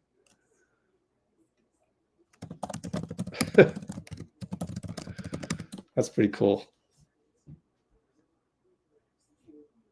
Oh, watch the replay on League Pass. Cool, man. Clip it. Clip it. Clip it. We were on Jumbotron for 5 minutes. Oh, you better clip this. Cholo. Cholo has one job. Cholo has one job. You got to find that clip, Cholo. I also won the tickets to the game. What? Oh, man. Man. Pick some lottery numbers right now.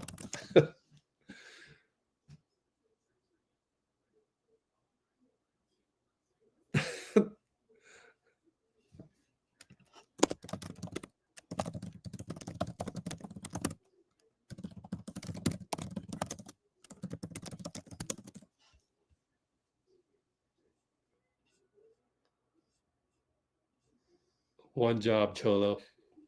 And Draymond with the "We Believe." That's pretty cool, actually. The context was Podz, though. Believe in himself.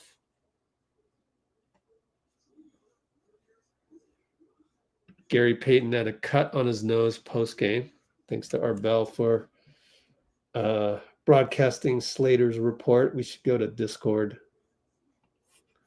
So Gary had a cut on his nose. Ouch.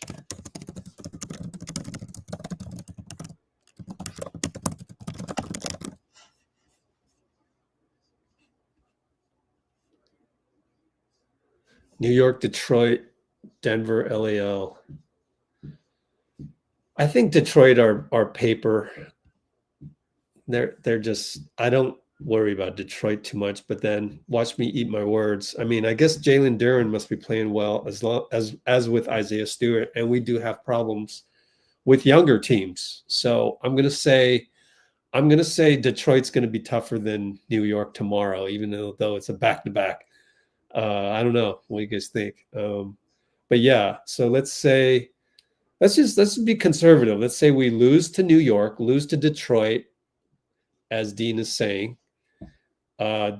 Denver, LA, we win one of those. We're not getting swept. So that's 3. I'm gonna say we beat Phoenix and San Antonio without Wemby. I'm gonna say we sweep that one. Definitely lose one of these, right? So that's 3 losses. So I'm gonna say we go 18-3, which means Houston would need to go at best, what was it? 12-10, so 16-5. That's only 2-game differential. So they can go at best 14-8. So we ought to look at 14-8, 51 games. We ought to look at Houston remaining schedule. And this is the analysis that nobody else is going to do other than me. I did this a long time ago, right here on our website, letsgowarriors.com. Did this a while ago, where you do all the calculations like that. And at the time we had 29 games left. And I said, well, if we go 21-8, we'll be 14 games over. And that might be enough to get the 6th seed. Now, this discussion is the 5th seed. So this is the 2.0 version of that. So me discussing, and we've easily surpassed that. Like, we're there now, getting the 6th seed. It's ours. It's in our control. I should do a 5th seed. Is not that far of a stretch.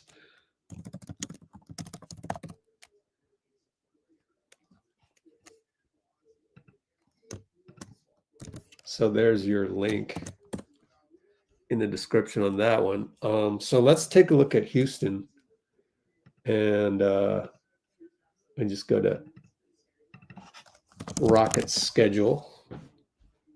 Let's see if they can go 14-10. Oh, I can't look at my IG. I'm on live right now. Nikki, no, just kidding. Where's the calendar version? Is it this? I don't want to accidentally add to calendar. Oh, I'm not logged in on this one anyways. Rockets. What is this? Loading calendar details. No, I don't want that. Just show me the damn calendar, will you? Let's see. Go back. Oh, man. Schedule, okay. NBA.com/Rockets/schedule. Print? I don't want to scroll all day on this. Maybe it's print. All right, it's better than nothing. Let's see. March 3rd. Ooh, they got OKC. Okay, let me just list this out. They got OKC tonight. What's the score? Oh, they lost. Yeah. It's probably already updated here then. Lost one. I don't know. Did they lose one or passed? No, it hasn't been updated. Oh, sweet. Update everything. Damn. So my calculations are off by a little bit.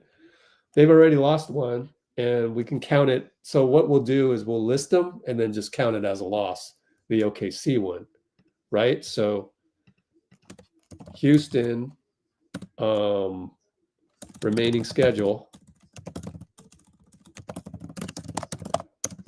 14-10, question mark. OKC, which they lost tonight.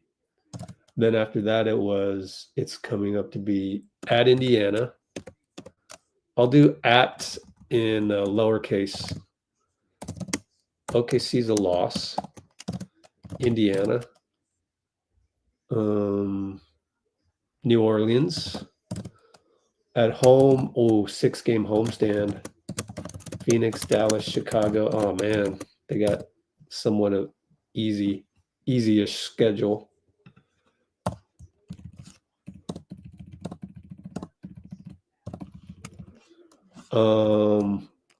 at Orlando, at Miami, Denver, Atlanta, at Utah, at Phoenix, at Lakers, Utah at home, OKC at home, at Warriors. We play them again?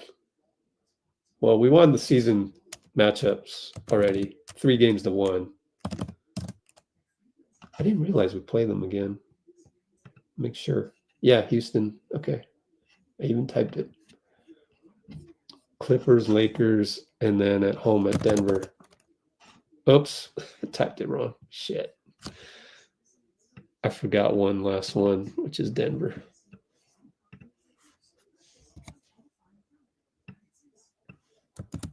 At home against Denver.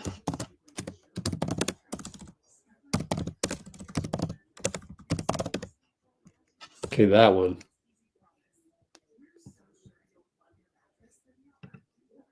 Delete. Okay, so you need to find 14 and 10. You need to find 14 and 10 out of that.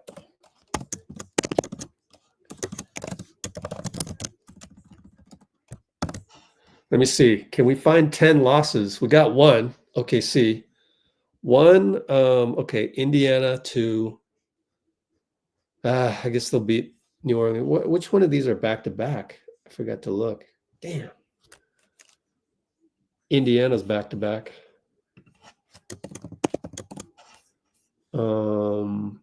Thursday, Saturday, Monday, Wednesday, Friday, Saturday. Dallas, Chicago's back-to-back.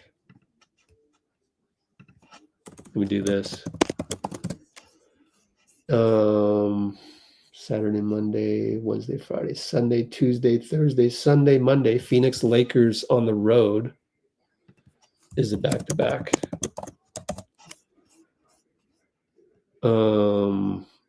Wednesday, Friday, Sunday, Wednesday, Friday, Sunday. Okay, so let me update that. Houston remaining schedule is that with the back-to-backs in there. We need to find 10 losses. So, OKC, let's say Indiana, they lose tomorrow against Indiana. They'll beat New Orleans twice, I guess. But New Orleans is getting back. They got Zion back, and I don't know. Let's say Phoenix at home. Man, let's say they beat Phoenix. Let's say they beat Dallas. But it's a back-to-back, so they lose to Chicago. Buddy Hield's at the podium. That's 4. I'm searching. Orlando on the road, Miami on the road. They lose one of those. That's 5. Denver, they lose 6. Beat Atlanta, beat Utah. Lose to Phoenix and the Lakers on the road. That's 8. Lose to OKC, lose to us. Oh, that's a tough way to end it. They got OKC, us, Clippers, Lakers, Denver. I'm going to say we do it, man. I'm just going to say it. I'm just going to say Houston will go no better than 14 and 10. So we got this. Actually, we believe. Let's just call it we believe. Because then we still have to go 17 and 4. Did I say 17 and 4?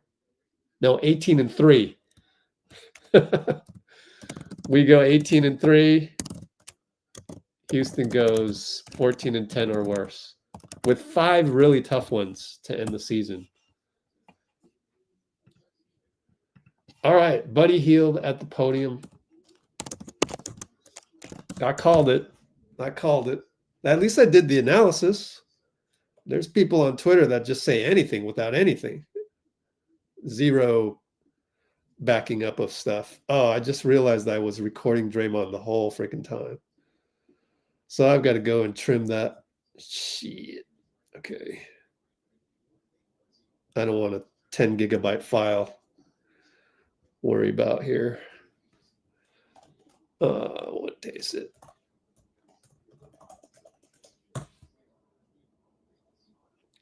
Let's save that first. Grizz gonna lose some games too.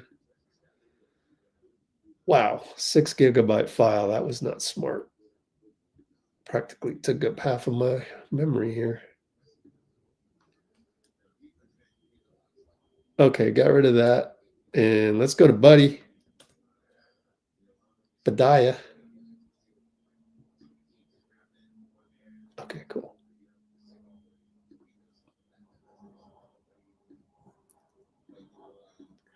Looks like he's on the podium for a little bit here, so that's good.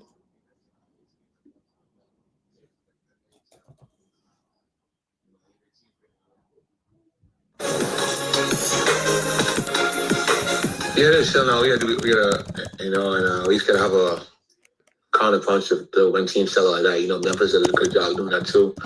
We gotta find a good way to counter punch that out, and you know, but we can adjust, you know, and we haven't seen that in a long time, so we're like, stuck in mud for a little bit, but we figured it out, and we're able to execute. You know, BP's able to make some shots, Draymond made some shots, and Jimmy's able to close the court off us in third, and just can't start rugged, especially tomorrow against a good New York team too. So, and yesterday, it feels really good. You know, besides that Philly game, I just that Philly game, I was in a bad funk. I don't know why. Either my shot was long or short in the Philly game, but other than that, you know, it felt really well. I've been taking good ones.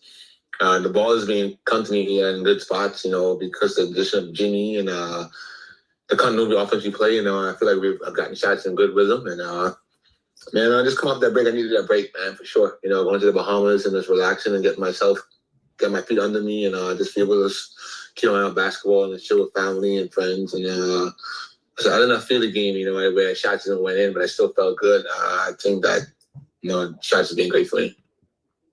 What's your takeaways of Jimmy Butler's effective so far? You guys, Steph said this morning, where I guys, Steph and Jimmy are like polar opposites in terms of play style. But yeah, I think Jimmy's game kind of impacted you. He's very unselfish. I think God does. I'm very unselfish, you know. And no respect to my other teammates who we trade for, but I just think that he was just very unselfish.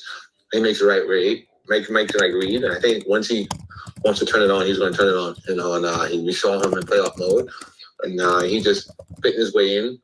He's taking his slow time doing that. You know, we haven't seen a big offensive explosion game in Jimmy's yet, you know, that we all big and see, but he's doing the right things to complement this group that we have, especially Steph and Draymond, and like I say, he's a great number 2 for Steph, you know, and we know that he sells us down, getting to the free throw line and being aggressive and physical, and you know, defensive end, he cleans up a lot of stuff too, you know, Draymond, he's all world doing that, but like Jimmy, you know, I don't know if we see him today. He had like 2 steals and like on top of the key, just grab that out of the air and like Megatron and like, you know, and just take off with it, you know. So he does stuff like that nobody really, like, you know, that you don't see every day, you know. And he's a smart guy on defense, and he cleans up a lot of stuff that mistakes like I make, Steph make, and he makes teams play on the other end. All right, buddy.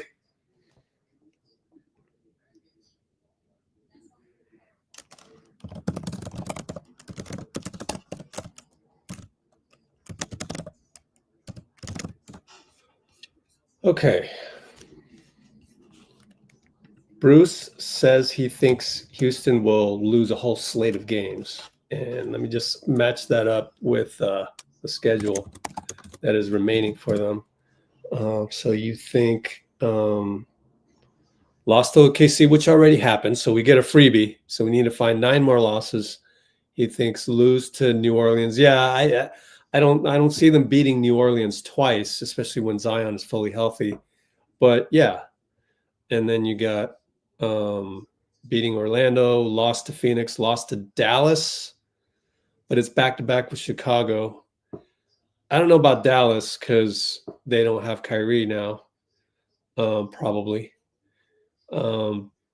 Beat Philly, beat Orlando again, lose to Miami, lose to Denver, lose to Atlanta, beat Utah, beat Phoenix, lose to LA, beat Utah, lose to OKC, beat us.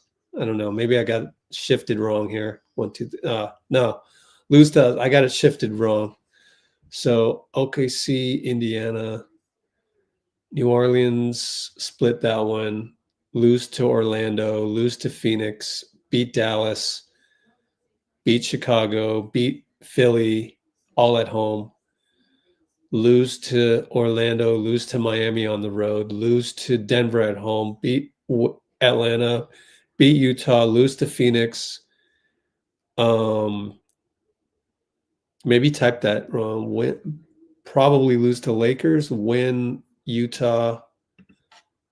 Probably just typed that wrong. Probably a typo.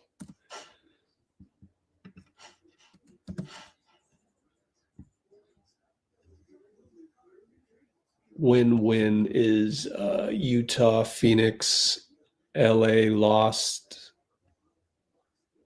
Utah loss. Oh, maybe I did type that in wrong. Utah win, OKC loss, Golden State lose, Clippers lose, Lakers lose, Denver lose. So you have them with 1, 2, 3, 4, 5, 6, 7, 8, 9, 10, 11, 12, 13, 14, 15. So you think they'll go... So you think Houston will go 15 losses, 9 and 15? If they go 9 and 15, we're getting the 5th seed. Like, all we got to go is 14. That's 5-game differential. All we got to go is 13 and 8.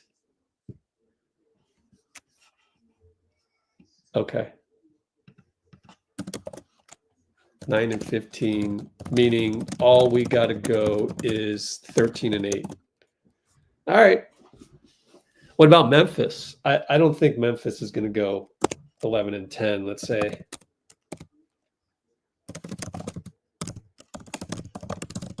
Lock 4, 4th seed. Dean's here. Good timing. What's up, Hey, Dean? what's up, Rich? Good to see you. You too, man. What a fun game, huh? Yeah. That was great. You doing predictions here, Rich? Yep. Nice. But we must be winning. It's a different type of prediction, right? Yeah, of course. Like, it's not a Twitter prediction where they just say anything without backing up with any research or facts. I'm actually doing journalistic research.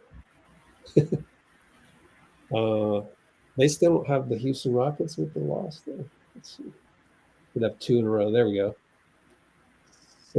4 games officially behind Houston. Yeah. So what do you think, Dean? Do you think what do you think will go the remaining 21 games? Like, I'm thinking 17 and 4 or 18 and 3. I'm being optimistic, but that just means Houston. Of course, you could also predict Houston would lose a slew of games, just like Bruce has predicted. So, what do you think for Houston? They got 23 games left. 21 games left. My fault. So they'll go 9 and 12. My fault. I said 9 and 15. I meant 9 and 12. My fault.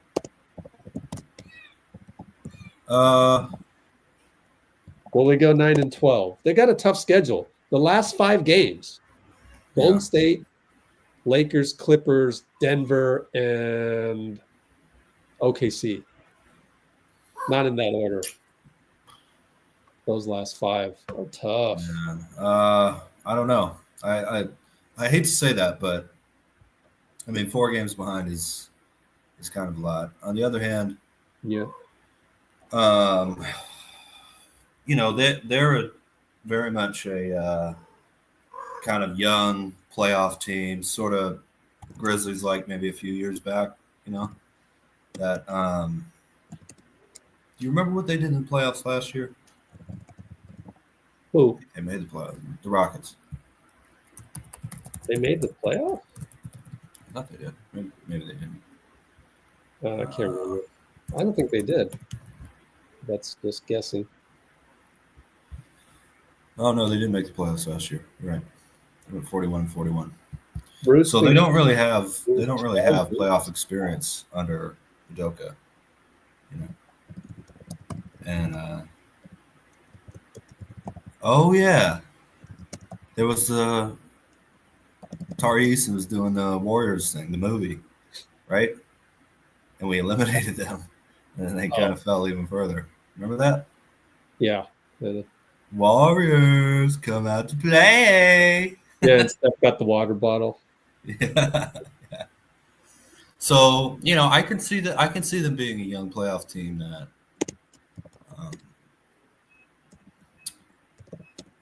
in this final quarter of the season. I can't believe it's final quarter of the season already. Really, I can see them slipping. On the other hand, I can see them having nothing to lose and maybe as other teams start to position themselves, they get some wins you didn't expect, right? On the other hand, there's not, I have to tell you, the Nuggets are a team that I would. Yeah. It's probably the only team in the West I really would not. I mean, I'd be happy to play them. Love Jokic. I would love to watch Steph versus Jokic. Yeah. But every other team, I'm feeling a little bit more confident than the one that has. Yeah, just matchups wise. Yeah. Maybe even the Mavericks too. If AD's back, everybody's healthy. Although that doesn't seem. Yeah. That doesn't seem likely at the moment. Yeah. Yeah. Well, yeah. I don't know. We'll have to see. Ask me after game 1 if we play any of these teams. OKC, Lakers. I mean, I guess, Chet is more of a stretch 5 type, which we can deal with better than a guy like Jokic. So, yeah. So to answer Brian Rojas's question, I would definitely be more than happy to face Memphis or Houston as a 4-5 if we can get the 5th to play Memphis, maybe. Yeah, that would be fun. That would be the better. The script is to hope Houston drops, and I haven't even looked at Memphis's remaining schedule. So, and then you'd assume we play the Thunder after that if we win that series, right? Bruce seems pretty confident with the Memphis Grizzlies falling a little bit. Yeah. So, yeah, I guess. Well, Ja's in and out of the lineup so much, I mean, I don't know. Maybe they're trying to preserve him for the playoffs since they are almost certainly going to make it. But on the other hand, I really don't care. Let's just win every game we possibly can. I don't care who we face. Let's just try and win as much. We would have been elated just not having to be in the play-in. Yeah. A month ago, right? Or even 2 weeks ago. I am right now. Actually, I mean, if we hold it. A few days ago. Yeah.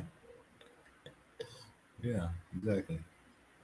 I do think Kuminga coming back, that's the final.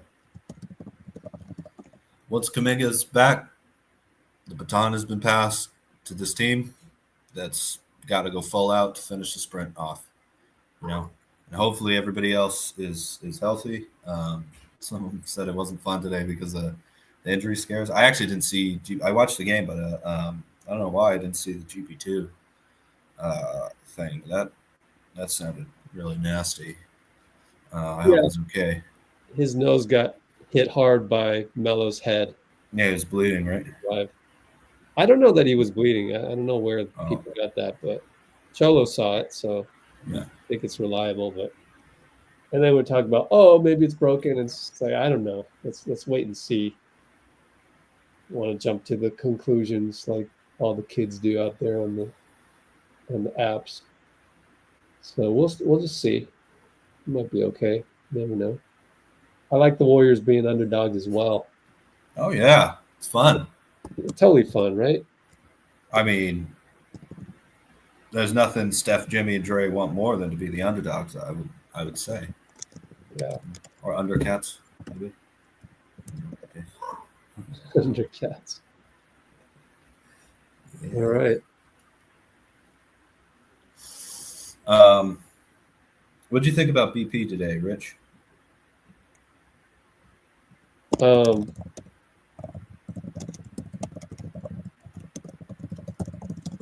Hold on.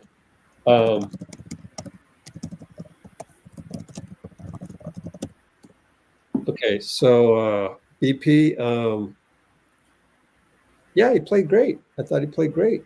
Hit a lot of threes and hustled. And then when he was out, when he was injured for that little brief period of time, like, we really missed him. And I feel like we're the type of team that everybody needs to be healthy, unfortunately. But at least, there's only a couple teams out there that can withstand injuries, a la, OKC is pretty damn deep, that kind of thing. Yeah. So Boston's pretty deep. So, like, it's all good. Cleveland's actually pretty deep. I think Cleveland's going to be really, really good. Yeah. I wouldn't be surprised if they made the finals. So, anyways, Podz. I'm hoping for a Boston-Cleveland showdown, in the East Finals. I think that'd be great. So I think we saw his impact or lack thereof when he was injured and out. I agree. Draymond is back on the podium. I don't know if it's a repeat or not. So anything else, or I'll go to Colombo. One more thing. Oh, okay. No, that's who Draymond was talking about, though, right? Like, you have to give them their ups when they succeed. You can't. That's who he was talking about when he was on the podium last time, right? Say that again. Draymond was saying you have to praise the guys when they succeed, not just critique them when they're struggling. Was he talking about? I think he was talking about BP. Might have been talking about Buddy. Yeah, it was BP. Yeah, it was BP. I thought so. I noticed that. I noticed that today too. When he started getting going, we went on a run because BP's hitting shots. I mean, you can't guard us, man. You know what I mean? That's just way too. I know, right? And he's switching them. He's not even hitting the rim. Ready for a screenshot? 1, 2, 3. Nice. Cool. Yeah. Ready for Draymond? Yes, sir. We'll see. Let's answer one more question from Brian. We'll answer that later. Remember this one, Dean? We're too small. Yeah, whatever. They always say that. And even our own quote unquote fans, the kids on Twitter, they still don't get it. They still don't get it. They don't understand when Draymond's at the 5 to close the game. That's what we do. We beat you. We did that with Iguodala in the game. We retired his freaking jersey. Kids on Twitter, stop it now. You still don't understand how things revolve around Steph. You need to have smaller guys, mobile guys. I'm going to send that screenshot off, and then let's go to Draymond for round 2 on the podium. Seems like a long stint on the podium, which is good. We like that. Miles got an L one on me. I thought A technical out of flagrant one. But for Draymond scoring, it's 5 consecutive games scoring in double figures. We're seeing him engaged. Looks like he's healthy. And Draymond was at the podium. Miles got an L one on me. I thought he walked a mile. But I think I think one of the ones that I've been surprised about, since I've been in this league, I think one travel that was always called was like when a guy catches it stationary and then they split their feet apart. That's the one that I think was always called no matter what. Some of those travels are tough to get. It's a lot of movement going on, a lot of bodies that a referee's trying to see in between to catch those steps. If you miss one step, you miss the travel, right? So I think those ones on the move can get a bit tough. But the ones that I've been kind of surprised by is the catch and go ones. Those ones seem like that referees used to call those in the heartbeat, and maybe not necessarily so much nowadays. But like I said, those ones on the move, they can get a bit tough. You got a referee trying to keep up on a full speed play, where guys are pushing the ball, they're trying to keep up and see those steps while they're trying to spread it. Those ones on the move can be tough, for sure. On this point of that shoot around, Steph said that him and Jimmy Butler were polar opposites in terms of play style. That's why they fit. That's why they work. Being on the court, those two guys, seeing it these last few games, I think guys get lost like one game with them at the 100. So what do you see from their chemistry? Maybe that's a Yeah, Jimmy's fit as a whole is great. Steph is one of the easiest people to build chemistry with. And Jimmy is showing to be also one of the easiest people to build chemistry with. He makes the game so much easier for everybody he's on the floor with. And their chemistry, I think, is great, and it'll continue to build. I think one thing we want Jimmy to understand is we want him being aggressive as hell. Be aggressive as hell to score the basketball. And I think, sometimes you can come in the fold, and you come into the fold with a guy like Steph, and you're like, I don't want to be as aggressive. I don't want to step on his toes. And he's going to encourage you to be aggressive more than anybody. And so, we're still finding that balance. I think it's been, 9 or 10 games that Jimmy has played. He's still finding that balance. But, as this season continues to go, we'll for sure need Jimmy to be aggressive as hell on the offensive end. And we know what he's capable of. So it'll happen. I remember last year with Chris Paul's with you guys, you said you learned a few things from seeing people, right? Is there anything that you picked up from Jimmy in this short amount of time? I'm trying to pick up, just when you get in the paint, how to, be under control at all times, how to draw fouls. Jimmy's great at drawing fouls. And then just finding different space. You know what I'm saying? Like Jimmy really puts you in position to score easily, but you got to find the right spots. And so I'm just trying to learn to find those right spots that, I can make myself available to him for easy drop-off layups and easy buckets. Draymond Green saying Jimmy Butler. Okay.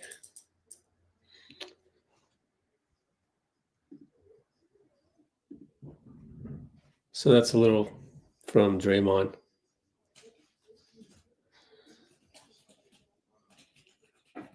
And we got Steph on the podium right now. FYI, Dean. Steph is on the podium, so we'll go right there.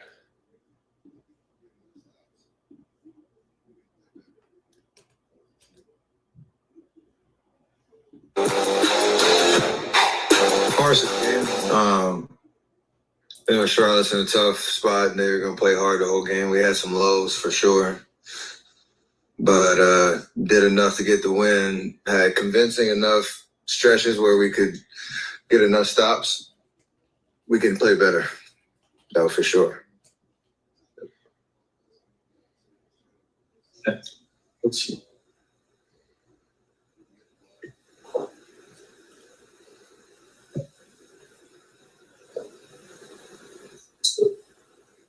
Yeah, just read the game. There are a couple teams that sell out on, they call it top blocking or blitzing, top blocking off the ball, blitzing on the ball. So you just try to still stay aggressive, stay involved, and get the ball moving, create shots. That way we knocked down a bunch of them in the first half. I had maybe 9 assists in the first half, just trying to make the right play. So whatever the game calls for, I want to score and get shots up, but you want to take what the defense is giving you.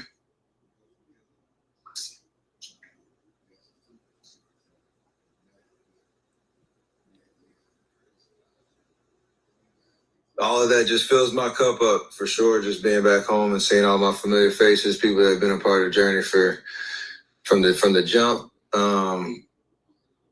We had the Davidson contingency, like you said, Coach McKillop. I guess there's 2 Coach McKillops now with Matt, but they had the Curry scholars, the female athletes that been a part of an opportunity we created from a scholarship to allow them to go to Davidson, play all the non-basketball sports. So it was cool to see them sideline, but my family too. So get one stop here every year, make the most of it. I've seen this franchise kind of winning franchise. And obviously, right now, they're kind of tossing bottles. How much is that? Knowing what you're seeing for what you've got and the huge franchise. Why that a little bit? Deep down, I'm always rooting for the Hornets, the Panthers, to see Charlotte, get excited, have, like you said, something to look forward to and, rally around. So I think going into the year, they had high hopes. I know injuries have kind of been tough, and they have some guys and some talent. They get perspective of how they want to build, obviously, a new ownership. So I'm hoping that they can turn it around for sure. The city deserves it for sure. That's really nice. Okay.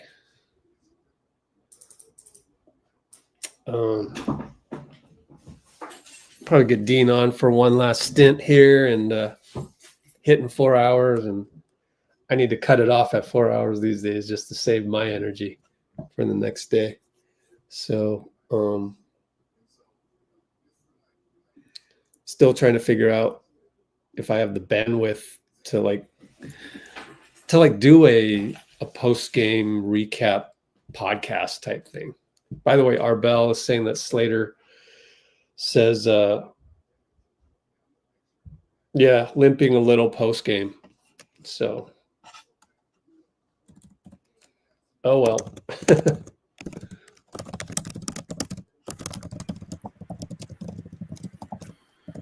There he is, Dean Chambers. Hey. Oh, hope Steph's okay. It is at MSG TNT, so. Yeah. What's our record versus OKC? We're 3-1. Oh, really? Oh, cool. So. Why, though? Why does that matter? 2-1 sounds more probable, but I don't know. We got 4 games against Houston. Well, they are in a different division, so maybe we're only playing 3 times.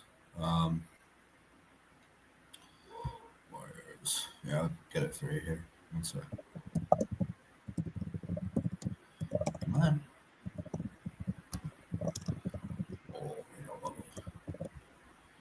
Yeah, it's going to take a lot of convincing for Steph to sit the next game at Madison Square Garden tomorrow. Yeah, we're 2-1. We won the series.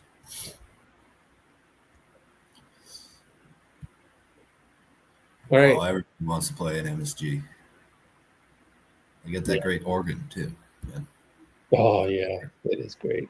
I might have to turn up on the TNT a little bit. Is it going to be Reggie though? I can't stand his voice, but it's all right. I don't get the Reggie. I don't mean to complain, but on the other hand, I spend my every basketball game that matters. I spend it listening to you, Rich. So I don't get annoyed because we got the best of the best. Yes, sir. I'll take that as a compliment. Just kidding. What? Oh yeah. Oh, I don't get annoyed by Rich's voice. No, just kidding. No, and then I don't listen to anybody else, so I don't get annoyed by them. I got the thing where everybody has the same thing where I don't like the sound of my voice. So whenever I edit my own self, it is a weird feeling. But you do it enough times, you just get over it. Yeah. But we all love your voice. That's for sure. Thank you, Rich. So yeah, you gotta give us your. I figured it out because I listened to another episode of Star Talk by Neil deGrasse Tyson. It's called Cosmic Perspectives. So you got to give us your. What's a good word? Warriors perspective? No. Your Dub Nation. Your Dub Nation. What starts with a D? Got to get the consonants going here. Your Dub Nation dissertation. Dub Nation deduction. Okay, yeah. Yeah. So Dean, give us your Dub Nation deductions. Oh, about what? The game today, or I don't know, whatever you want. Just galaxy brain it. We're just here to listen to what you have to say. Well, man, hopefully everybody's healthy because I really want to see what Jimmy Butler and Jonathan Kuminga look like. That's coming up soon, and it's game by game. Love watching every game, even that Philadelphia game. Yeah, I was having fun. Steph dunked the ball, got 13 assists. That was a lot. Oh, by the way, everybody go check out the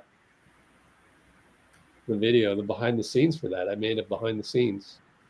It's right here, and it's actually really good. I mean, it has really good stuff behind the scenes. The Orlando 56 points only 3,000 views. Come on, it should have 32,000 views, man. This is a damn good video, man. I must say, 18 minutes of really good stuff. And here, only 275 views. What's up with that? What's up? People don't like the behind the scenes. I don't get it. Is it too blurry? I don't get it. But anyways, Philly behind the scenes is this link right there. Yeah, so I think just whoever we're playing, even Charlotte has some intrigue because it's Steph going back home, and like we're blessed every day to watch Steph and Jimmy and Draymond lead this team into the end of this season. Don't forget. But go ahead. No, I totally agree, man. We're watching Steph, Dray, and Jimmy Butler out there, you know? And that's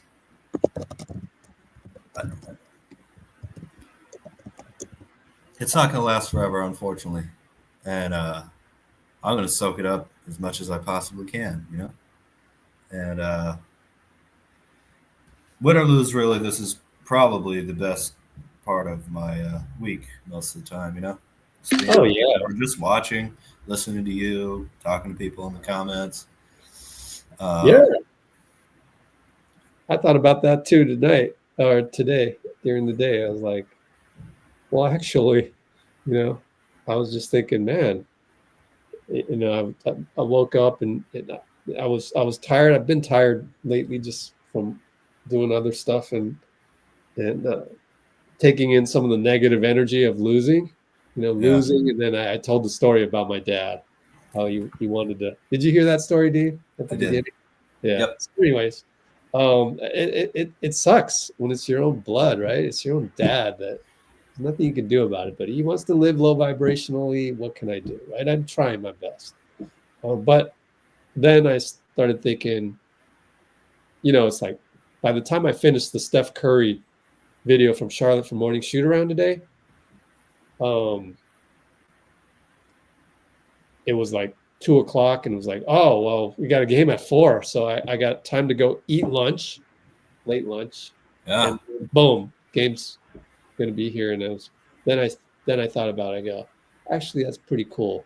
It's like there's nothing to complain about on that. Yeah, no, I totally agree. It's a nice time too. I guess it's kind of rough if you're at work till 5 or whatever, but nice 4 p.m. game. Sun setting as you're watching the Dubs. Steph Curry at home. It's just a great time, and I really believe in this team. I really think we can do something special. There's a whole. I've tried to say this in the best terms I can before, but there's a whole whole next level of predicting your own teammates and predicting where the ball is going, making smart plays, and not, some of the turnovers are just going to be because you're trying to force it, but sometimes, those turnovers are just because you didn't run hard enough or you didn't see what was coming early enough. And I think we can up that in the final games once we have enough time on the court together, And I saw it in 22. We just magnetically made it to the ball first over most teams, and the 50-50 passes just went through because we were there half a second earlier. And I really think that Butler being on the team is going to help with that. And what I'm seeing is that we haven't really had a Butler game yet. Not really, where he's just absolutely going off. Chicago and all that, when he's getting all the free throws, he played really well. But a classic, just Jimmy Butler, I'm taking over the game, and no one can stop me. And I'm hitting jump shots left and right, and, I'm locking down the best player. We haven't even needed that because we just needed that. What did Kerr call? Yeah, like the the fundamental jump stops and things like that. Was his name Kerr called Iguodala? The chaperone. He's the chaperone out there, man. We have that back now, and he can score the ball when he wants to, man. I mean, Jimmy just taking 20 shots with all the times he gets to the line too. You know, he's just going to line or taking good shots, and like the whole defense has to play a Jimmy Butler team, and you throw Steph Curry on top of that. We still haven't seen that yet, but I think we can get there. And who's going to guard BP, Moses, JK, you know, Santos, QP3, as they're calling him. Yeah. No, actually, we should be regularly calling him QP-ski. QP 2+1. That was the best, QP-ski. Yeah, J-ski and QP-ski. Yeah. Or what was it, Plush? Well, you got QP-ski, you got Podz, and you got Guido. Yeah. I love it. And they're all calling that to each other, although QP-ski is the new one from the chat. That's hilarious, man. All right. Flying Dutchman. Yeah, thanks for reminding us that we have yet to hit our peak. I love the reference back to 2022 when, you know, you throw in Otto Porter in game 4 and like, man, it's really clicking, you know? And it's like we've yet to click like that, just like you were saying, the being where the ball is half a second ahead of time and all of that. Like we still haven't clicked yet. That's one thing I've noticed. I don't think we've seen it all season, even the 12-3 start, you know. But even in the Orlando game, in the video, in the behind-the-scenes video of the Orlando game, you could see the handoffs from Jimmy to Steph were not smooth, actually, which is actually great news because then you get kind of excited about it when they are smooth. So, yeah, something to really look forward to. Yeah, absolutely. Right around the corner. And then we haven't even talked about Jonathan, adding him and what that will look like and how defenses are going to be like, okay, how do we stop this? Well, I imagine those layups Draymond's getting, and instead it's Jonathan Kuminga cutting to the hoop and Jimmy Butler's finding him for that. Yeah. No offense to Draymond, but JK's not even shooting a layup on some of those. He's going to dunk the ball, you know? And I want to clear something up just in case there's people thinking of this out there, is that I saw a comment on our YouTube channel today saying, oh, JK needs to, you know, not be so selfish and this and that. No, you got it all wrong. You got to watch the game like we watch the game. I'm literally clipping tape of the Warriors. Yeah. We're getting JK in space with the ball moving. Maybe it's an inverted screen with Steph. Like, we want him to have the ball. It's not about being selfish. It's about being part of the motion offense and getting the ball where you're in a position to go downhill on a guy. And then the next level that he's taking it, as we saw in some of the clips that I showed before. Now sometimes JK can turn the ball over. It's just a young player doing this mysterious brain farts, turnover. But when he's clicking and he's not turning the ball over, he's getting to the nail, or he's rising above, or he's actually, we did a clip where he did a jump stop and he kicked it to the corner and things like that. So he has it in him. So that's going to be really exciting. But like, it's, I don't know where people get this. And I think there's just such a misconception that people watch the game but they actually don't realize how the Kerr system is getting guys open and some of the organized chaos you can't even draw up on a clipboard. And if you want to know more about that, I interviewed Nicholas Kerr. I interviewed him from Santa Cruz, and I asked him about that. How do people in your system, especially from G League, how do they learn how to play with Steph when Steph's not even here to play with? And he explained all the ball movement stuff, that it naturally flows once you get to the next step and you're with Steph. So it's not about, like, I hope people start to understand it's all about the movement around Steph, which is really created by Steve, and then Draymond becoming a key piece to that. And now you're adding Jimmy, which is the diametric opposite of Steph, inside out. Like, it's going to get better and better.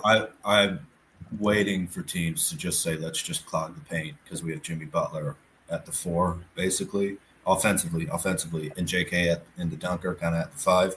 Draymond playmaking, Steph running around, and I don't know, Moses or BP or Buddy or whoever, spacing out to the corner. Like, the choice is either leave the lane open to Butler and Kuminga or scrunch the defense together and try and leave the 3-point line open. And I really hope we get to see that just nice, healthy run for the next, month for sure. And then, God, we really need to. I love that Steph played through this ankle because, man, I would much rather have him have a break between the end of the season and the playoffs than lose games right now and have to even play one play-in game at home for the 7, So, yeah, I would just hope everybody remains healthy. There is one more thing too, Rich. I like to do the playoff series equivalent, right? Yeah. And we made the finals in a way, won 3 straight series at the beginning of the year, went 12-3 and got swept. And now we've just won enough games to make the finals again. So I am desperately hoping we win for the next 7, man, because that would be a great indicator that if you win that many games twice in the season, however difficult the middle was, you've just, you've literally seen it in that number of games. It's obviously very different in the playoffs, but what do you mean we made the finals? So we've won 3 straight 7-round I got series since the Butler trade. I lost those first 2, and then we won enough. Yeah. So, hey, if you do it in the regular season, you have at least a shot to do it in the playoffs. And one thing that really makes me very confident is that the entire season we've been a better defensive team than offensive team. And when the playoffs come around, other teams go smaller just because you can game plan for big men a little easier, unless they're Jokic or AD or something like that, of course. And everybody finds it a little harder to score the ball. And so if you have that defensive edge, plus you're getting a little bit more explosive, the more John and Jim feel close, feel connected, and feel how to play the game. And the more burden you take off Steph Curry, man, I don't know what seed we'll get, but if we're playing our hardest, if we're playing at our best, and if we're playing the kind of defense that we've been playing at even a higher, no, we're like 6th in defense. We've been good defensively, man. Yeah. Thank you, Brody. When you say we're in the finals, that means we just won 3 7-game series in a row. Is what you're saying? Yep. You want me to read them out? Well, not entirely, but dating back to when? What's game 1 of the first round? February. Oh, the day, I don't know. Day after All-State. It was the. No, it had to be further than that. We beat the Bulls, lost the Lakers, beat the Jazz, beat the Thunder, lost the Suns, beat the Magic. That was the first round. Okay. Won that in 6. Chicago, yeah. Mm-hmm. Before Butler was there. Chicago before the break. All right. We gotta log off now. I gotta go do some work. Yes, sir. Looks like people are confident we'll go 17-4 the rest of the way. Yeah, it's bold, but hey, go big or go home, man. It's the NBA. Got to do it. Mm-hmm. You got to win games. Yes, sir. All right, so the next live is going to be tomorrow, which means even more that I probably won't do a podcast between now and then. But maybe I'll think about it. So anyways, next live tomorrow, I believe at 4:30, right? Ooh, another Early one. Time, GSW, NYK. 4:30. Nail it. Same with the Nets on Thursday. All right. So let's pull up the cello file. I'll be here tomorrow, Rich. Oh, nice. Thanks. Here we go.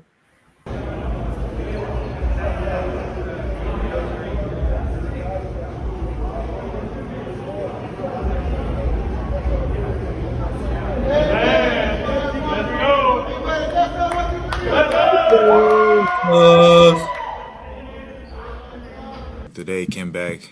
He came here today talking about how he got a new blicky. For the uninformed, what's a blicky? But he got a Man, new you don't know about no blicky, man. You had a blicky? You told me you had a blicky growing up. Yeah. You was a shooter. A strap. Yeah, that's a blicky.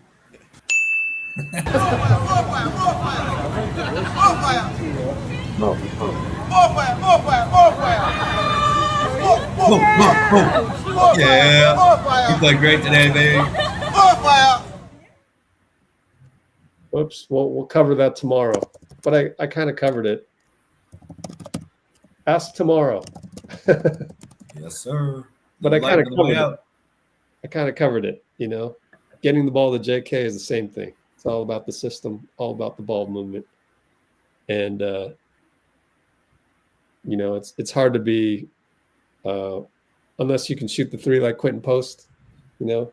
Oh yeah. Usually you have to be somewhat mobile, and that means Looney 6'9" is about as big as you can get for those. But anyways, it's kind of that. Kind of a lot of things. And finally, it's kind of that normal 7-footers cost $20 million a year, which we do not have room to add. So all right. Thanks, guys. Yes, sir. Thank you, Rich. Thank you, Dean. Bye-bye.